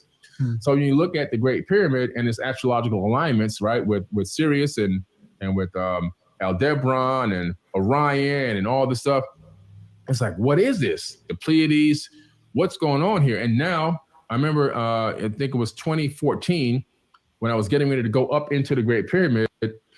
My guy was talking to one of the pyramid priests and one of the security guards, and they were saying, in the next 10 years, nobody might be able to come in here anymore. And she was like, why? What's going on? And it was because they said that NASA now owns the rights to the entrance into the Great Pyramid to get to the King's Chamber. Yeah. And so she said, well, why would they close it? And his excuse was, well, what they told him to say, or maybe what they said, and he believes it, is that the pyramid's unstable. The pyramid's unstable. For after all thousands of years? No. It's unstable after tens of thousands of years. All of a sudden, it might collapse. Come on. There's some astrological, scientific stuff that's going on there that they want to be able to research and scientifically study, and they don't want anybody else to discover it first. That's what it's about. When I took a helicopter into the Grand Canyon about 2016, I think it was. I took a helicopter into the Grand Canyon. we went right down in the place where they said, this rumored to be this ancient Egyptian area where behind this opening to this cliff face. And I'm like, they said, you can't go over there. Huh. I'm like, why can't I? But sacred ground and we don't allow anybody to go over there. So I'm like, okay, so they have lunchtime now. So as everybody's eating lunch and everything else, I'm sneaking away from the picnic table. I'm sneaking away. I finally find myself in this area where I can get away. And within not even 15, 20 seconds, this guy pops up. He's got on this all black. It looks like a military outfit, but with no insignias. Yeah. And he's got the AR. And he's telling me, you got to go back. You can't come over here. And I'm like, well, what's going on? Like, why can't I? I don't know. Why can't I come over? NASA owns the rights to this. I'm like, NASA? NASA owns parts of the Grand Canyon now. So it's just craziness going on. Yeah. And there's been other people that have tried to get in there as well and had the same exact experience. I know Johnny Enoch just interviewed somebody a few months ago who tried to get in there. He went down, I think, on foot and hiked to the place. Same thing happened. People came out of nowhere with the ARs, this black outfit with no insignia. You don't know who they work for, like a private security, and kicked them out and said, look, you're going to leave, man, and we're going to have to take you down. And he had to leave. So NASA is really, there's one other place before you go to the next one. In Egypt, when you're riding across to Dendera through the desert, right? I don't know if we were going to Dendera because we went to two places, Dendera, and then you see Dendera, you go there, and then you leave Dendera on another deep ride through the desert to Abydos, to the Temple of Seti. Yeah. Between one of those two, it's a one-day trek back and forth. On the right-hand side, way out there, you'll see this gigantic warehouse. It's got a giant NASA logo on it. It's massive. It must be about 100 yards. It looks like a football field length, right? Way out there. It could be bigger because the distance is still big. Maybe it's even bigger in person. And I asked the driver and the guide, I said, what in the world is NASA doing with this warehouse in the middle of the desert? Yeah. They said, oh, they make aluminum for us.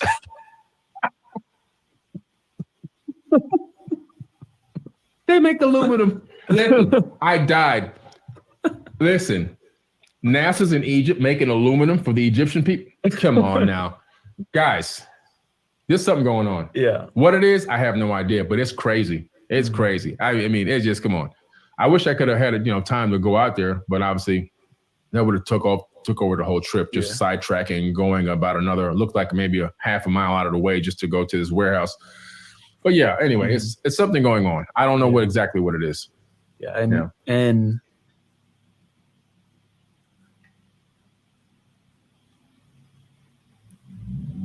okay. There's something going on. So,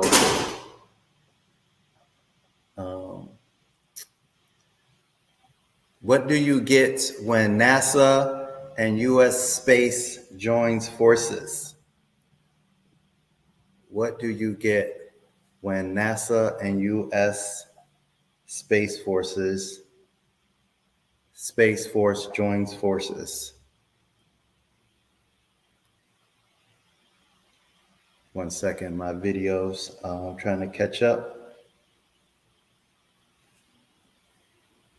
Robert Williams says inspection.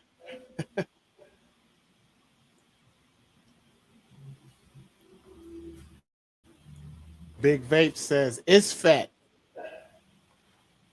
Definitely. It's fat is what you get. Can you guys see the screen that says a quest to be the new masters of the universe? Yes. Robert Reyes says a big mess. That's what you get. Yeah. It's definitely, as a TEF, and some people say, definitely getting spooky out here. So in my research, one of the things that I have found that I think is super fascinating is in the E.A. Wallace Budge Dictionary, I discovered two names that should be explored. And one of the names is Pineter Tuau. And it says land zone 20, the god of the planet Venus. He had a man's head and a hawk's head. The next that I found in the E.A. Wallace Budge Egyptian Hieroglyphic Dictionary, Volume 1. So the first one that I shared is on page 234, and this is on page 241. And Ptah is the fighting gods of heaven, divine warriors. Can these netters be two of the many true masters of the universe?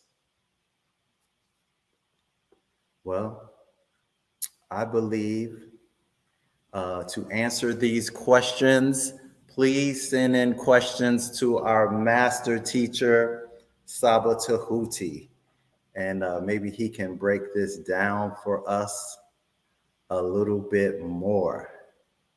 And I'm going to play one last final video to wrap up my presentation.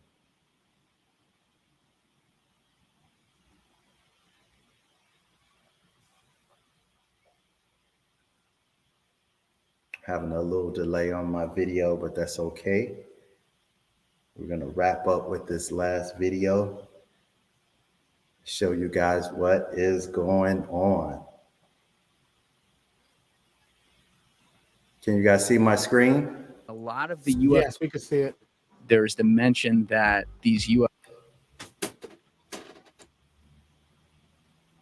UFOs will appear at nuclear testing sites or nuclear bases where they have the actual weapons. Yes. And there's even reports where the weapons suddenly, inexplicably become disabled. I interviewed a number of eyewitnesses regarding that aspect of the phenomenon, and that is they are witnessed in Russia and all scattered across the United States. This launch control officer, Robert Salas, he said, well, James, the message I got when they shut our nukes off, it's almost like they were taking matches out of the hands of a baby. Yeah, maybe you shouldn't be playing with these. Yeah, that was the message he got. In a lot of the UFO cases, there's the mention that these UFOs will appear at nuclear testing sites or nuclear bases where they have the actual weapons. Yes. And there's even reports where the weapons suddenly, inexplicably become disabled. I interviewed a number of eyewitnesses regarding that aspect of the phenomenon, and that is they are witnessed in Russia and all scattered across the United States. This launch control officer, Robert Salas, he said, well, James, the message I got when they shut our nukes off, it's almost like they were taking matches out of the hands of a baby. Yeah, maybe you shouldn't be playing with these. Yeah, that was the message he got. In a lot of the UFO cases,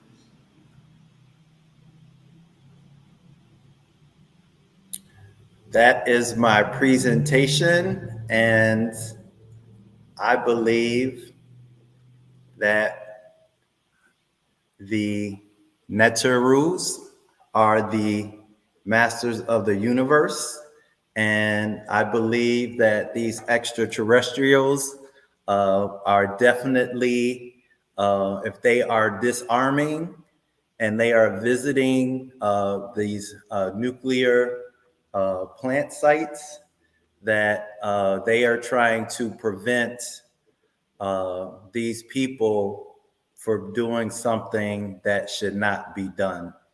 And so that is my presentation, and thank you all very much.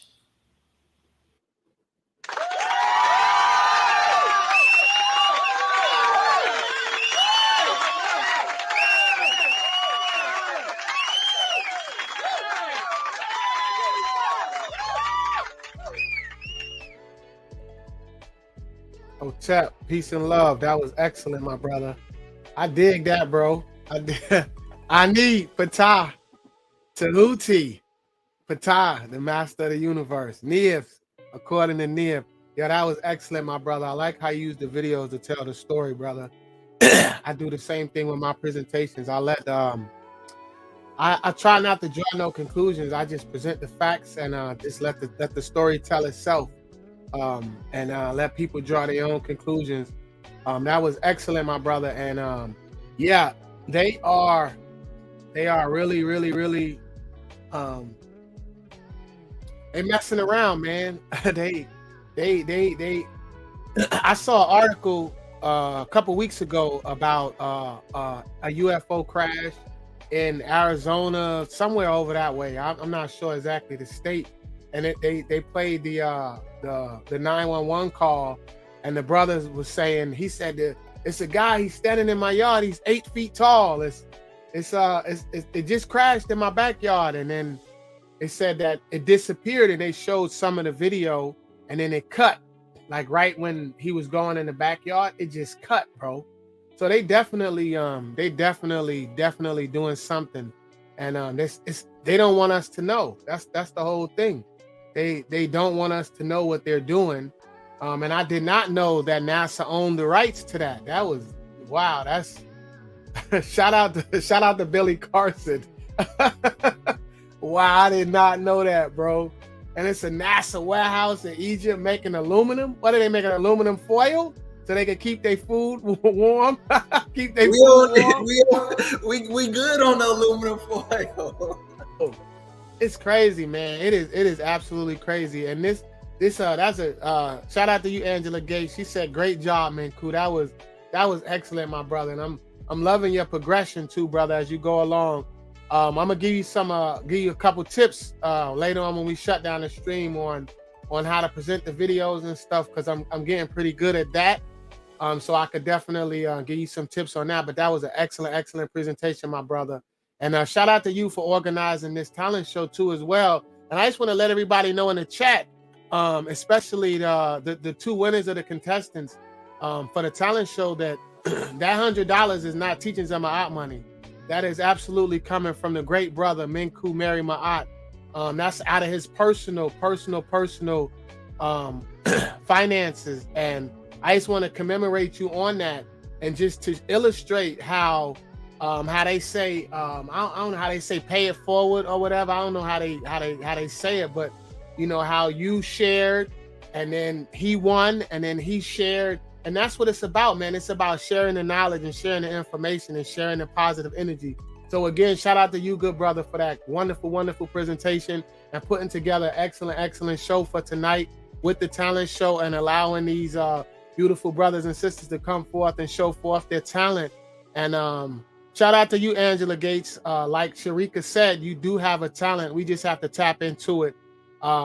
And they say I have a talent too, and they say it's talking, but I don't know what they talking about. Ahati, I have no idea, brother. But again, to you, Menkhu, for that excellent presentation. So with that, I'm gonna let my brother Ahati talk. Hey, Menkhu, that was. Can you hear me? I don't know if this mic is we working. can hear you, brother. Now you good, brother. I got this lavalier mic I put on, so it makes it easier.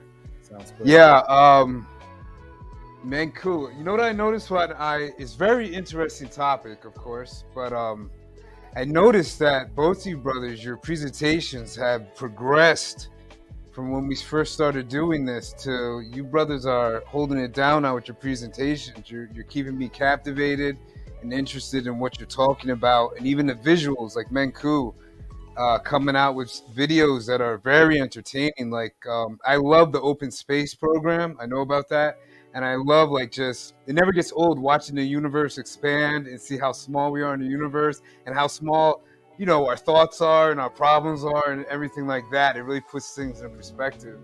So I really appreciate it. I remember, Menkhu, you were first doing presentations and they weren't that long, and you didn't really talk about much. But now I'll just fall back and you can hold it down. You definitely have the driver's seat.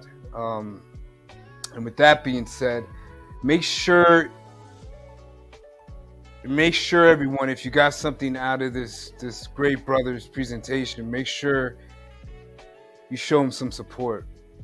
He has a Cash App on teachingsofmaat.org, teachingsofmaat.org website. All you have to do is go to the leadership panel, and you'll find Menkhu there. You'll find his picture there. It has all the leaders' pictures there. So you can donate to Menkhu, you can donate to ETH, you can donate to Ani, and show these brothers some support, because they're now yes, I came up with this idea, but they're driving the ship now, as we say. Menkhu flew in the Millennium Falcon tonight, and they're driving now. I could literally just fall back and they're driving. So these brothers do a lot of work behind the scenes. They have families. Menkhu is dealing with children most of the day. Atef has his own children he's dealing with, and Ani has his own family he's dealing with. And these brothers put in a lot of work, and they find a way to organize their time to bring us these great presentations week after week consistently. But yeah, Menkhu, Graham Hancock, I got his books over here. They're just great, interesting topics, and I really hope you keep on this. You can do whatever you want, but I hope you stay on this path because you're good at it. Whatever inspired you to speak about what you spoke about tonight, you're good at it. So I look forward to what you bring forth the next time you come around to present, my great brother. Ani, your video blew up last week, and I'm very proud of you. And I know you put in a lot of work, and you know that too. But I noticed that your video grew rapidly last week. So whatever you're doing now is excellent work, and I just wanted to tell you that too. And again, I appreciate all you brothers on the panel. And I hope people that are listening to this now and in the future people that are watching this years from now, we put in a lot of hard work here at the Teach the Ma'at. We are echoes of our great leader, the Par'i'i, the Nasu Bit, Tehuti Amenhotep Ra. And we don't show no slack here. We are motivated. We are all about action. And we are ready to do whatever it takes to wake our people up so that we can finally be our own masters of this universe that we're presently in this moment, because it really is up to our own thoughts. It's not up to anybody else. And that is basically what the Purim Haru is about. It's about living your dream right now in the physical reality, because your dream is you, it's your thoughts. So again, Menkhu, appreciate you, brother. Appreciate your love and dedication. Atef, I appreciate you. Atef is like the gracious, I'm not calling you a child, but you remind me of a gracious child that he gets a gift on Christmas, and 6 months later, all of us are moving on to other things. He's still coming around with that gift, showing, look, and this does this, and this can do a wheelie here, and that can do that. And we're like, yeah, okay, we got you, man, we get it. But these brothers got all different type of personalities and energies, and I'm glad to be a part of you. And I'm going to pass the mic on that. Nini up, brother. Nini up. All right. Great brother Menkhu. That was excellent. Very, very today's time. It's a very interesting topic. I love how you started it out with showing the what's known as the Anu Naki and the Natiru, and showing forth historical actual papyruses and written stories about beings that exist outside of this planet. So that was an excellent way to start that off and to bring that forth. And it's a lot of great information to dig into when it comes to concerning UAPs. And I love that you brought up the Space Force, because that's very important too. And we see the logos, the images that they choose to use for their Space Force, which is the Aku and the Herukuti, Tem, known as the Sphinx.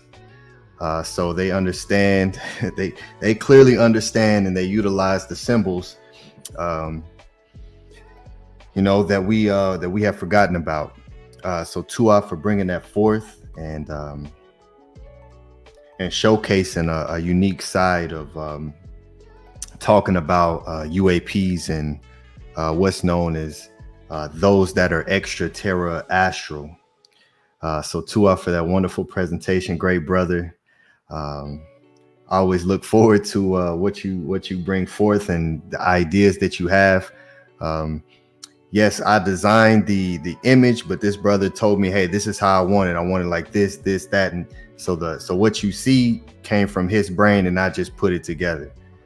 So you're very creative with that, and you know exactly how you want certain things. So shout out to you, great brother. Hinu to you, Tua for that wonderful presentation. You was getting some excellent crowd support. So shout out to everyone in the chat room who stayed engaged and brought forth your wonderful energies. Shout out to you, Shannon Southard. Tua to you for coming forth. Robert Reyes was extremely engaged. Shout out to you, great brother, because you was going in. Yeah, shout out to Robert Reyes. We need that. We love that energy, brother. We absolutely love it. He says the netters need that Moldavite breakdown when you ready in my eye. Yes, absolutely. And I think are you the one who asked about that from when Saba Tehuti showed his ankh that I gave him, and I have a piece of Moldavite in there? Was that you that asked that, Robert Reyes? Or Robert Reyes? Peace to you. So the link is posted in the chat. If anybody wants to come up, join us on the panel. Let this great brother know how you felt about his presentation, and bring forth any tones. And once again, shout out to Sharika and Big Vapes for your participation in the talent show. That was wonderful. You both did amazing. I would love to hear what you all put down in an actual professional recording, and hear that with some tones behind you, and that would be phenomenal to hear that. So shout out to both of you. Also give a shout out to Bijan Farrow.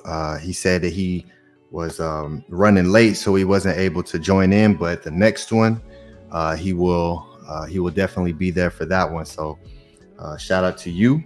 And also shout out to Maharu. I seen you in the chat earlier. I hope to see you in the next one as well. Great brother. Go ahead and get prepared. Start preparing now.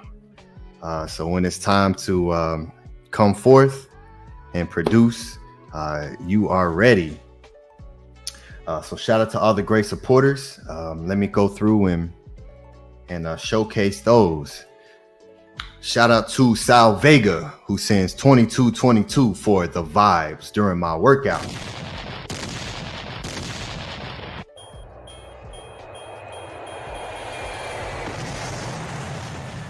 Shout out to Sal Vega.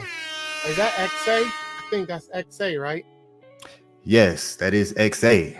Shout out to you, good brother. Robert Reyes was going crazy. He went left and took a shower and came back. We love that energy, brother. Shout out to you, good brother. All right, peace to XA. Tua for your wonderful support and the number energy that you bring forth. And I hope that you had a great workout, good brother. And this brother here is he's also a personal trainer. So if you want to, good brother, if you want to be able to showcase that, I know you do a lot online. Reach out to us, message us on teachingsofmaat.org or email me, leadership@teachingsofmaat.org, and we can work some things out so you can promote yourself, because I'm pretty sure there's some wonderful people who would love to use your services, and especially now that you're representing Ma'at. So we definitely would love to put forth what you have to offer forward. So just reach out to us, great brother, to for your support. All right, next we have Emmanuel Rodriguez, Nook Poo, who sends 1111 for Ma'at.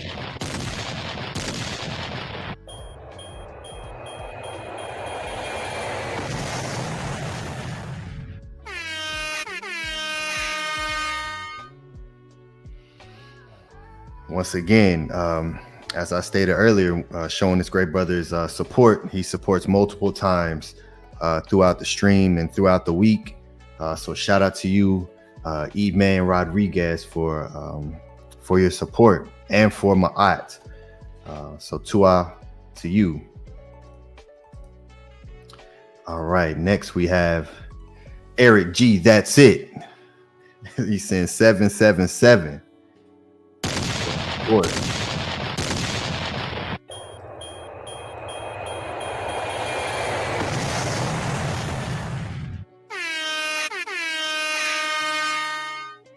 Yes, another consistent supporter, another wonderful, consistent supporter.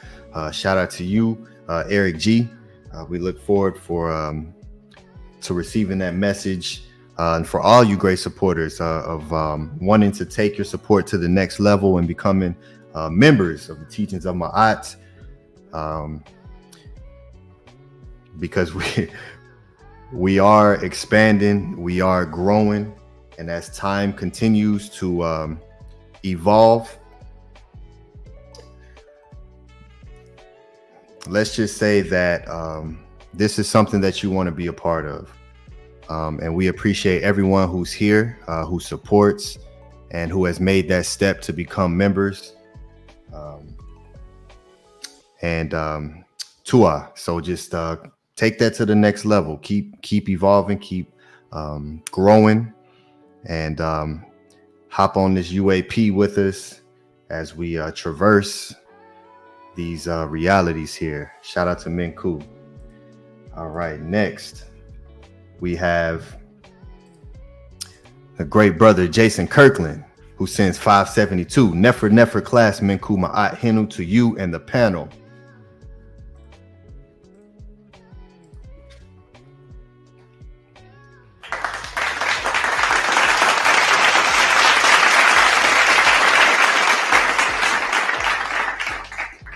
I think my bombs got disabled, man. I think they got disabled my bombs, bro. We got more. I can't take it.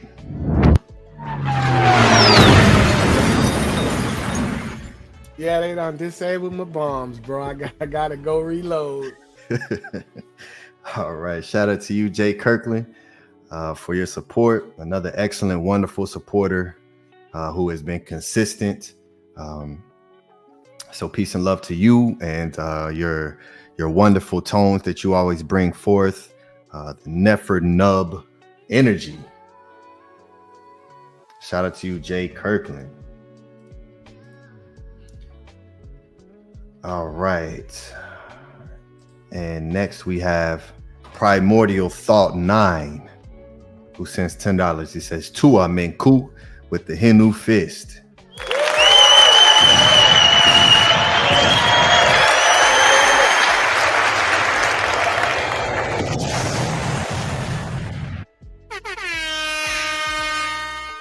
Like Sharika said, they closed one door, we open another one. Absolutely. All right. Peace and love to you, Primordial Thought. Tua for your support.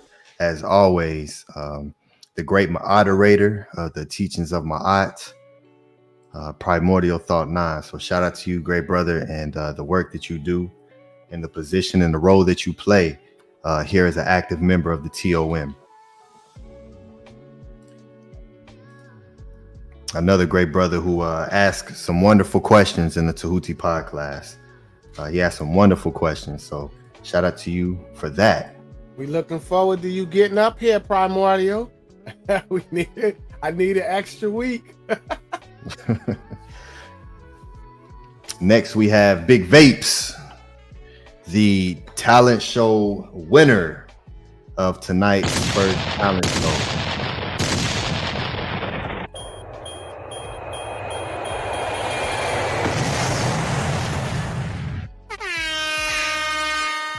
Gotta hit him with the spooky though. Gotta hit him with the Menkhu made it spooky. There they come.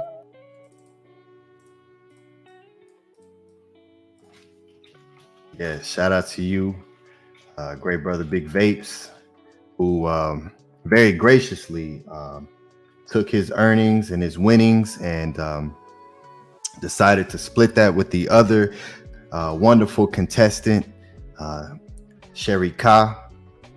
So shout out for you and that move right there. Peace and love. And as you see, he still continues to support. So shout out to you, great brother, Big Vapes. All right.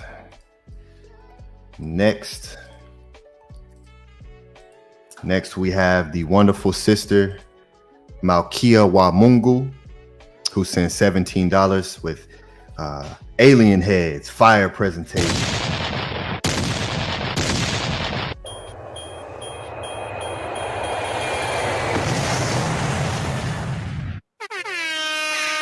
Listen, since we on the theme, then we just we might as well just keep it there. They mad. Hey, they mad. NASA is in Kemet because they like, how y'all get there before we got there? Now they want to figure that part out. So Menkhu, they big mad. They we mad everywhere. We everywhere. That's what they mad at. That we everywhere. We everywhere. Everything we all at. That's what they mad about. That's why they study us. And that's why we don't even study ourselves. Study thyself thoroughly. Absolutely. For those of you who don't know, examine thyself thoroughly. That's an actual law of Ma'at. Shout out to Ptah Hotep. And shout out to you, Sister Menkhu Ara Meri, for your wonderful support and words. And I think you were the first one in the chat when we went live. So shout out to you for being prepared and ready for class. All right. And next we have the wonderful sister Shannon Salford, who's also known as Little Wing in the Discord community. Shout out to you, Shannon.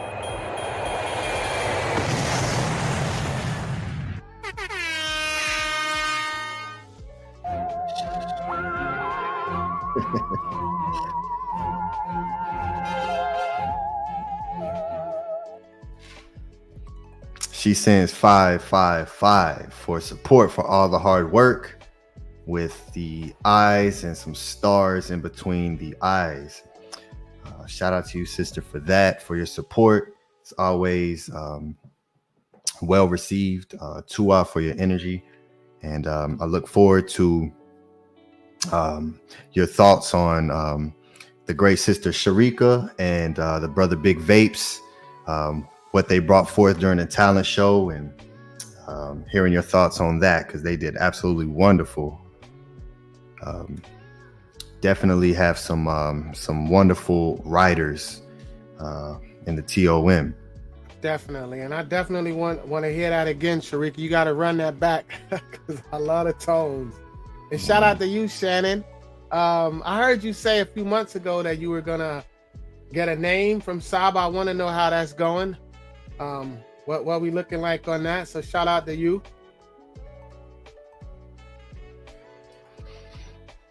All right. Yes, absolutely. Support. Tua to all the supporters. For those of you who are watching on the playback, Cash App, Teachings of Ma'at, PayPal, Teachings of Ma'at. And there's also on the website, teachingsofma'at.org, under the donate section. You can also support that way. And it actually comes in as a actual donation, because PayPal likes to take fees when you support certain ways. So a way to send support through PayPal without them taking anything is to go to the donate section of teachingsofma'at.org, and where it actually says donate, and you can actually send a donation to where they don't take anything that you send. So shout out to all the wonderful supporters. The link is posted if anyone wants to come up you know, to give this great brother his adoration and to let him know your thoughts. So peace and love to everyone. teachingsofathen.org. Was someone going to say something? I was just saying, yes, Tua, for all the support.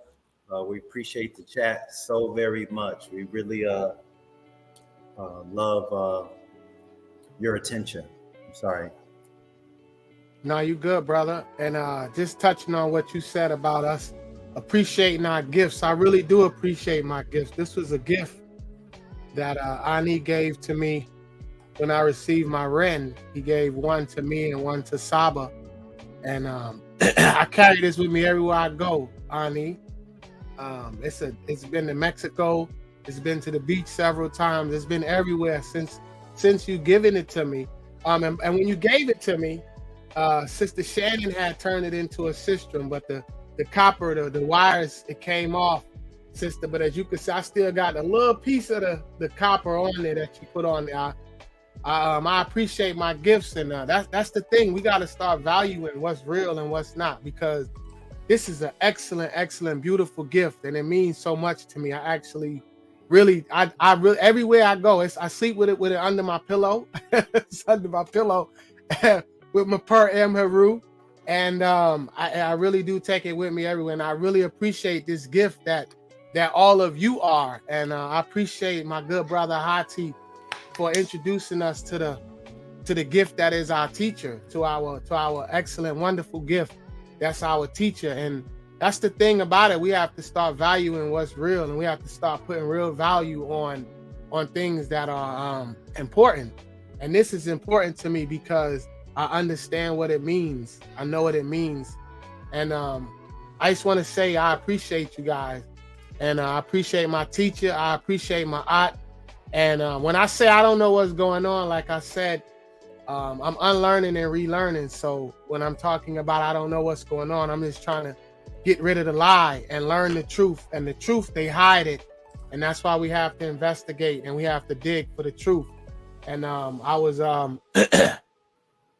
honored to know that my last name was Maat, and that I stand next to my good brother, the great general Ahati Maat.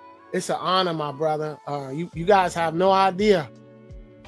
So Tua to you, and Hinu to everybody in the chat, Hinu to all the supporters. And I just want to say one more thing too. I just want to just show, I just want to illustrate something about our channel and about what we bring forth. And I just want to show that just the number of support, not the amount, you know, but just the number of support that we get. And you combine that with the number of people that's in the chat live. It's a beautiful, beautiful, beautiful thing. And I've seen nothing like it in no other channel. Not that I frequent that other, not that I frequent the ISFET now, but just to show, like, you know, you could Ma'at can be your foundation, and you can still build something beautiful, because we are building something beautiful, and it is rock solid. It is. Listen, I can't even put it into words right now. I really can't. My brother Menkhu, it's good, my brother. You got some words you want to share? I'm just Saba. Ani has said this too, on how he will go back and watch the pod class, because Saba is his teaching. He teaching 1,000,000 miles an hour. And so if you're not used to moving at that speed, you got to replay the joint. Like that Anunnaki connections to the netter, that's from February. That was before us. The one from Mars, I had to go back. I'm like, how did I miss this? Because he is giving so much. He's teaching the energy, the knowledge, the wisdom is so much. I just stumbled upon that the contendings of Heru. I was like, what? I was in my apartment. I was like, I found that after I said I was gonna do Masters of the Universe. That was after. And so Man, that's how it work, brother. That's how it work, and that's how I do my presentations, brother. I don't sit down and just put it together like that, bro. It be in my head. Listen, when Saba said Friday, when he said how much he gets paid to do the classes, and like, so he'll do a breakdown for an hour, and he says, you know, he may get 20, 30, whatever the donation is. He said it doesn't, the amount of time that he puts into the class absolutely related to that, because for me, I'm always working on my, so this is what I tell my goddess. So my goddess, she is instrumental in helping me and bring forth. But the thing that I tell her is that it's all like, there's no separation. Like, it's Ma'at, period. So there's no separation for me. So it doesn't matter if I haven't worked on it like physically yet. She's out there on the computer now, but she went to sleep. We haven't worked on it. We've been working on it. It's been nonstop. It's like Ma'at is nonstop. So I never know what I'm gonna bring forth. I never do. I need to be like, and the pictures, let me just say this too. The pictures, I be wanting to tell you what I want, but I don't know. So all my pictures that he do be totally him, because I just give him the name. And then it takes me almost to the last minute to come up with the name of what I'm actually gonna do, because I actually am really just leading with my heart. I'm just leading with my ib.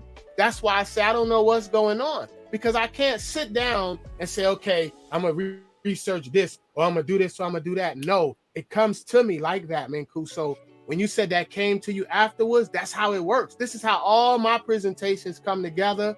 This is how I put it together.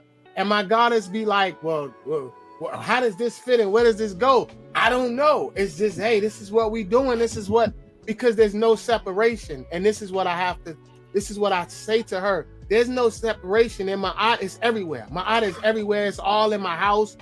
Look, it's everywhere. There's no separation in what I bring forth. So therefore, there's no doubt. There's no doubt. Like, whenever I get a little bit of doubt, like Sharika said, we all have a talent. I don't think I'm that talented. That's the ISFET thinking that tells me that, right? So when I get those thoughts, I block them out and I say, you know what? What's supposed to happen is going to happen, because I trust in the netter. I trust in the netter. I'm going to tell y'all one more thing, right? I get my inspiration from the ducks, from the animals, from the hummingbirds, from the grass. I walk barefoot around the lake. I'm giving hotep to the ducks. I'm giving hotep to the ducks outside, right? And I get inspiration from them, because I understand that Ma'at is real. I understand that. So she be looking at me like, why do you feed the ducks? Because I appreciate life, and I appreciate now what I have. And that's why I do that. And let me tell you something. I got a duck out there named Sarnetta. And I was walking around the lake, and it's hundreds of them, right? And so me and my goddess was walking around the lake right before class started, and it started to rain. And do you know that Sarnetta came from way across the lake, and he started coming toward me, and I was thinking to myself, I was like, is that Sarnetta? But I just kept walking. Yo, he came right up to me, bro. And my wife was like, why is he act like he know you? Do he know you? And I was like, yeah, that's the homie right there, right? And then all the rest of them started following. So I just love life, man, and I love Ma'at, and it's just a beautiful thing. So like Sharika said, we are all talented. We just have to tap into it. And the way I'm tapping into my talent is very strange for me. There's a lot of talking to my snake plants and barefoot out there hugging trees and just a lot of stuff, but it's an appreciation for the netter. And that's all I want to say, is that I'm just appreciative of what I have, and I put real value on real things that really matter, like my teacher and like you brothers and the netter. And I'm so grateful. So teachings@ma'at.org, come join us. Y'all know what it is. Y'all see what's going on here. We are building this thing up brick by brick. So with that, I'm gonna let you brothers go ahead and give y'all words. If anybody want to come up to the panel, the link is in the chat, like he said, before we close out. Come join us. We love to hear your tones. To us so much, Aten, for your energy and your vibration and your words, your tones. And now I'm starting to realize Saba been talking about the Space Force for a while, and I'm still understanding, just getting to the surface of the significance of all that he's teaching. So now I got to go back and I got to re-listen to his teachings on the Space Force. Yes, I remember when they had first brought forth their logo, and I had seen it, and I sent it to him. I said, "Hey, Saba, you seen this?" He said, "Yeah, I already seen that." He was already on it. So he's definitely nonstop doing what he does and being who he is. So, shout out to our great, wonderful Saba Tehuti and what he brings forth. We need to invite him back to the panel. We need to have great Saba Tehuti back on the teachings of Ma'at here soon.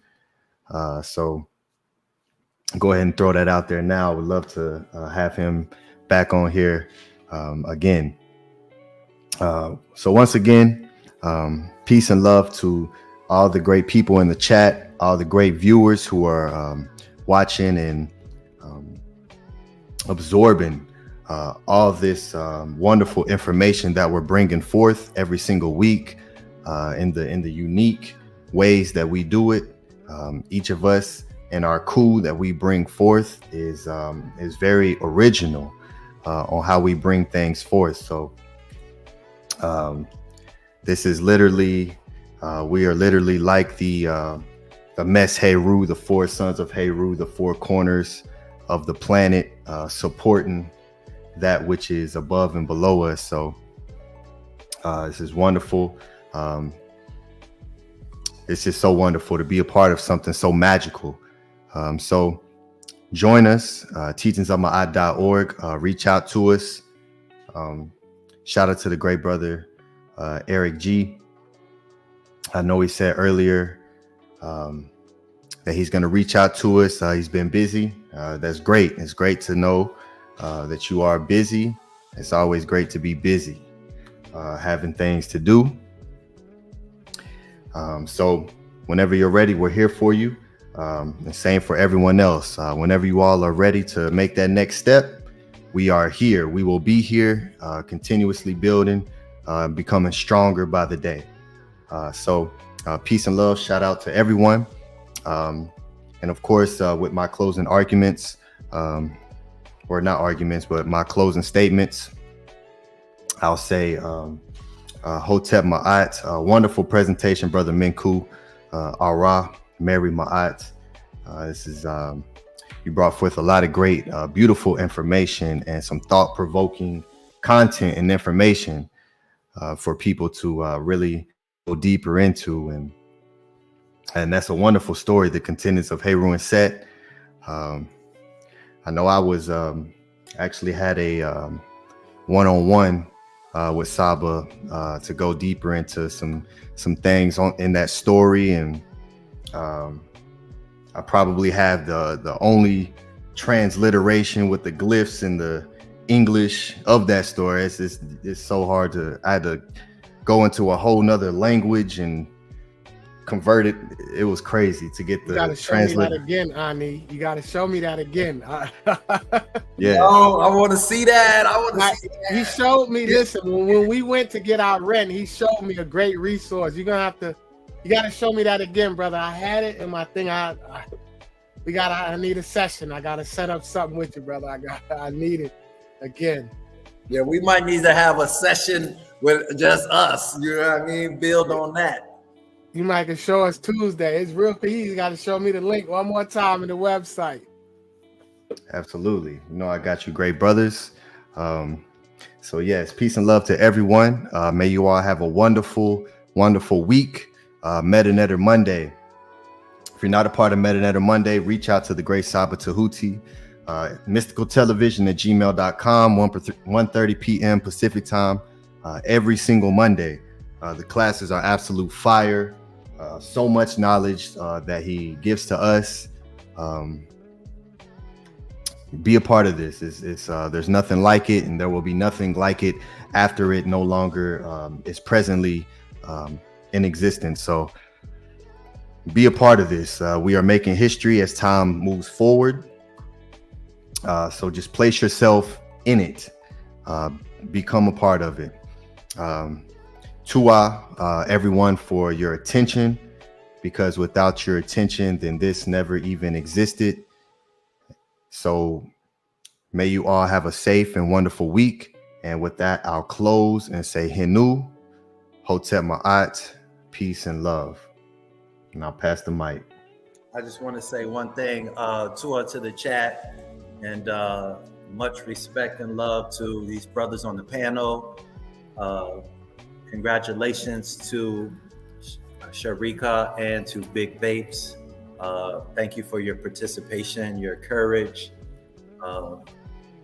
And I'm just, Saba said in the pod class that he got the photo of Mars from someone. I'm gonna have to play that back. I don't know how that, I ain't see that before, but he got, you got friends in high places that you getting information from Mars that nobody else has.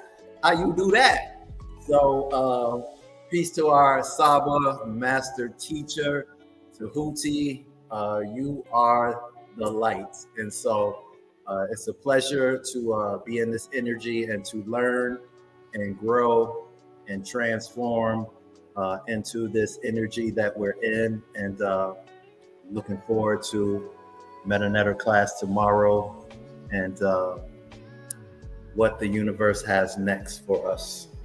And I will pass on that note. Tef, are you presenting next week? Nah, somebody else go, ain't it? Who go is it? I think I'm the week after. Oh, okay. Is it you, brother Ahati? Yeah, I go next week. Okay. All right. All right.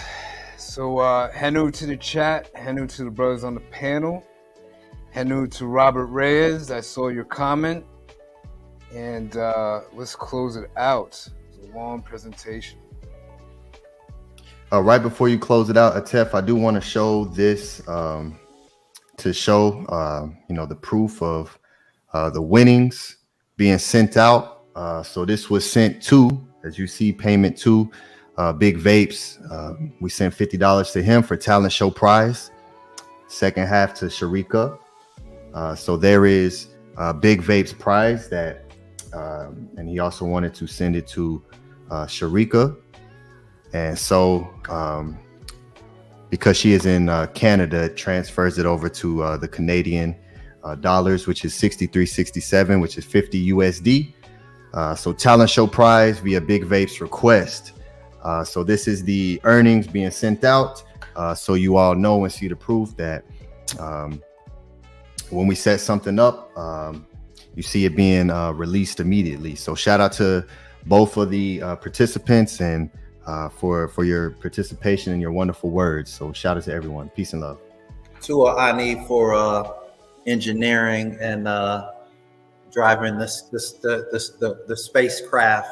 All that you do is remarkable. I think it is. You definitely an extraterrestrial. I don't know how you. Hey, look how he changed the time. Did you see how he changed the time real quick? First time he showed it, it said 1. The time was wrong. He changed the time that quick. Yeah, shout out to you, my brother. He different. It's different. He different. It's different. Shout out to you, my brother. That's a fact, brother. I'm like, wait, did the time change it? Oh, brother. Oh, tap. Peace and love, my brother. So we're going to close it out. Again, that was an excellent presentation, my good brother. Shout out to Primordial Thought, my good brother. Looking forward to seeing you up on the panel, teaching one day with us. Just like they did me, brother. You got to get up here, brother. And you too, Sharika. All y'all, we need all of y'all brick by brick. We appreciate everybody. So to everybody in the chat. Peace and love to Angela Gates. Peace and love to Jason Kirkland. Peace and love to Shannon Southard, Stephen E. Roberto Reyes. Peace and love to Robert Williams. Peace and love to Jason Kirkland. Peace and love to Malkia Wamungu. Peace and love to everybody in the chat. There's so many people to name, but we appreciate everybody's support. teachersmI.org, come join us. And with that, we will close it out as we do every week with our beautiful, beautiful affirmation. With that, y'all have a wonderful, wonderful week, and come join us tomorrow in Monday Metal Netta class. And just to let y'all know, slots is filling up fast, so you may only be able to catch the replay pretty soon. So I just want to let everybody know that. We will close it as we do every week with our beautiful affirmation. From today's teachings, from the contendings of Horus and Seth, thereupon Neith, the mighty, the god's mother, sent a letter to the Enneads saying, give the office of Osiris to his son Heru, and do not do those great acts of wickedness which are not in their place, else I shall be angry, and the heavens shall crash to the ground. And let it be spoken upon unto the master of the universe, the bull which dwelleth in Holopius. Double thou Seth in his possessions, and give unto him Anat and Astarte, thy two daughters, and set thou Heru in the place of his father Asar. On the count of 3, 1, 2, 3. Unki and Ma'at, Un in S, Nintet or Set in Ma'at, Menhepapet in Ma'at, Her in Hukui, Per E Koot. I live for Ma'at, I exist within her, I do not speak in the place of Ma'at. Every day I advance towards Ma'at. My being is surrounded in darkness. I come forth as conscious light. Peace and love. Hotep Ma'at.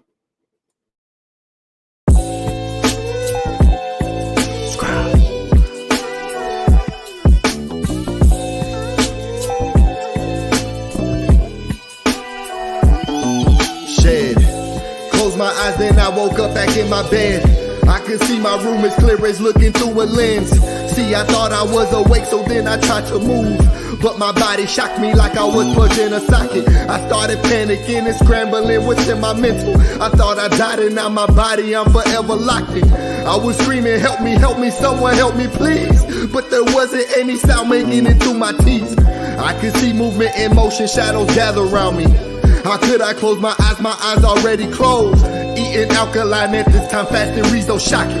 I was stuck in a paralysis, fear had me froze. It's time to shed. It's time to shed. I heard a voice in the back of my head. Rebirth, it's time to shed. It's time to shed. It's time to shed. I heard a voice in the back of my head. Rebirth, it's time to shed. I finally started waking up and coming back. I was in the opposite of state's effect. That's relaxed, I grabbed my phone and started to do research. Knowledge of what happened, I was in a lack. Insidious, the movie came direct to mind. Every time I seen this, it was connected to what's not divine. Demons crawling forcefully, holding the body down. Ain't no point in trying to scream, you will not make a sound. Deep within, I knew I made that a reality. The all is mine, I saw it, and so shall it be. I start replacing fear with knowing universe is mental. Talking to my subconscious to wake me up in dreams. Then one day my spirit guides came in so essential. Daylight's astral playing loud in my dream helped to set me free. I'm back in paralysis, laying on my couch. But this time I was calm, ready to exit out. It's time to shed. It's time to shed. I heard a voice in the back of my head. Rebirth, it's time to shed. It's time to shed. It's time to shed. I heard a voice in the back of my head. Rebirth, it's time to shed. From what I read, I need to move my arms in front of me. See a rope and pull it, separate and then release. Now I'm out, I see my house is gleaming, I accept it. Looking in the mirror, staring at my car's reflection. I was so ecstatic, flying in every direction. This was months of subconscious reprogramming and redirection. Place my thoughts in my body, wake up, that's what I did. I was reborn from that day so I could start to live. It's time to shed. It's time to shed. I heard a voice in the back of my head. Rebirth, it's time to shed.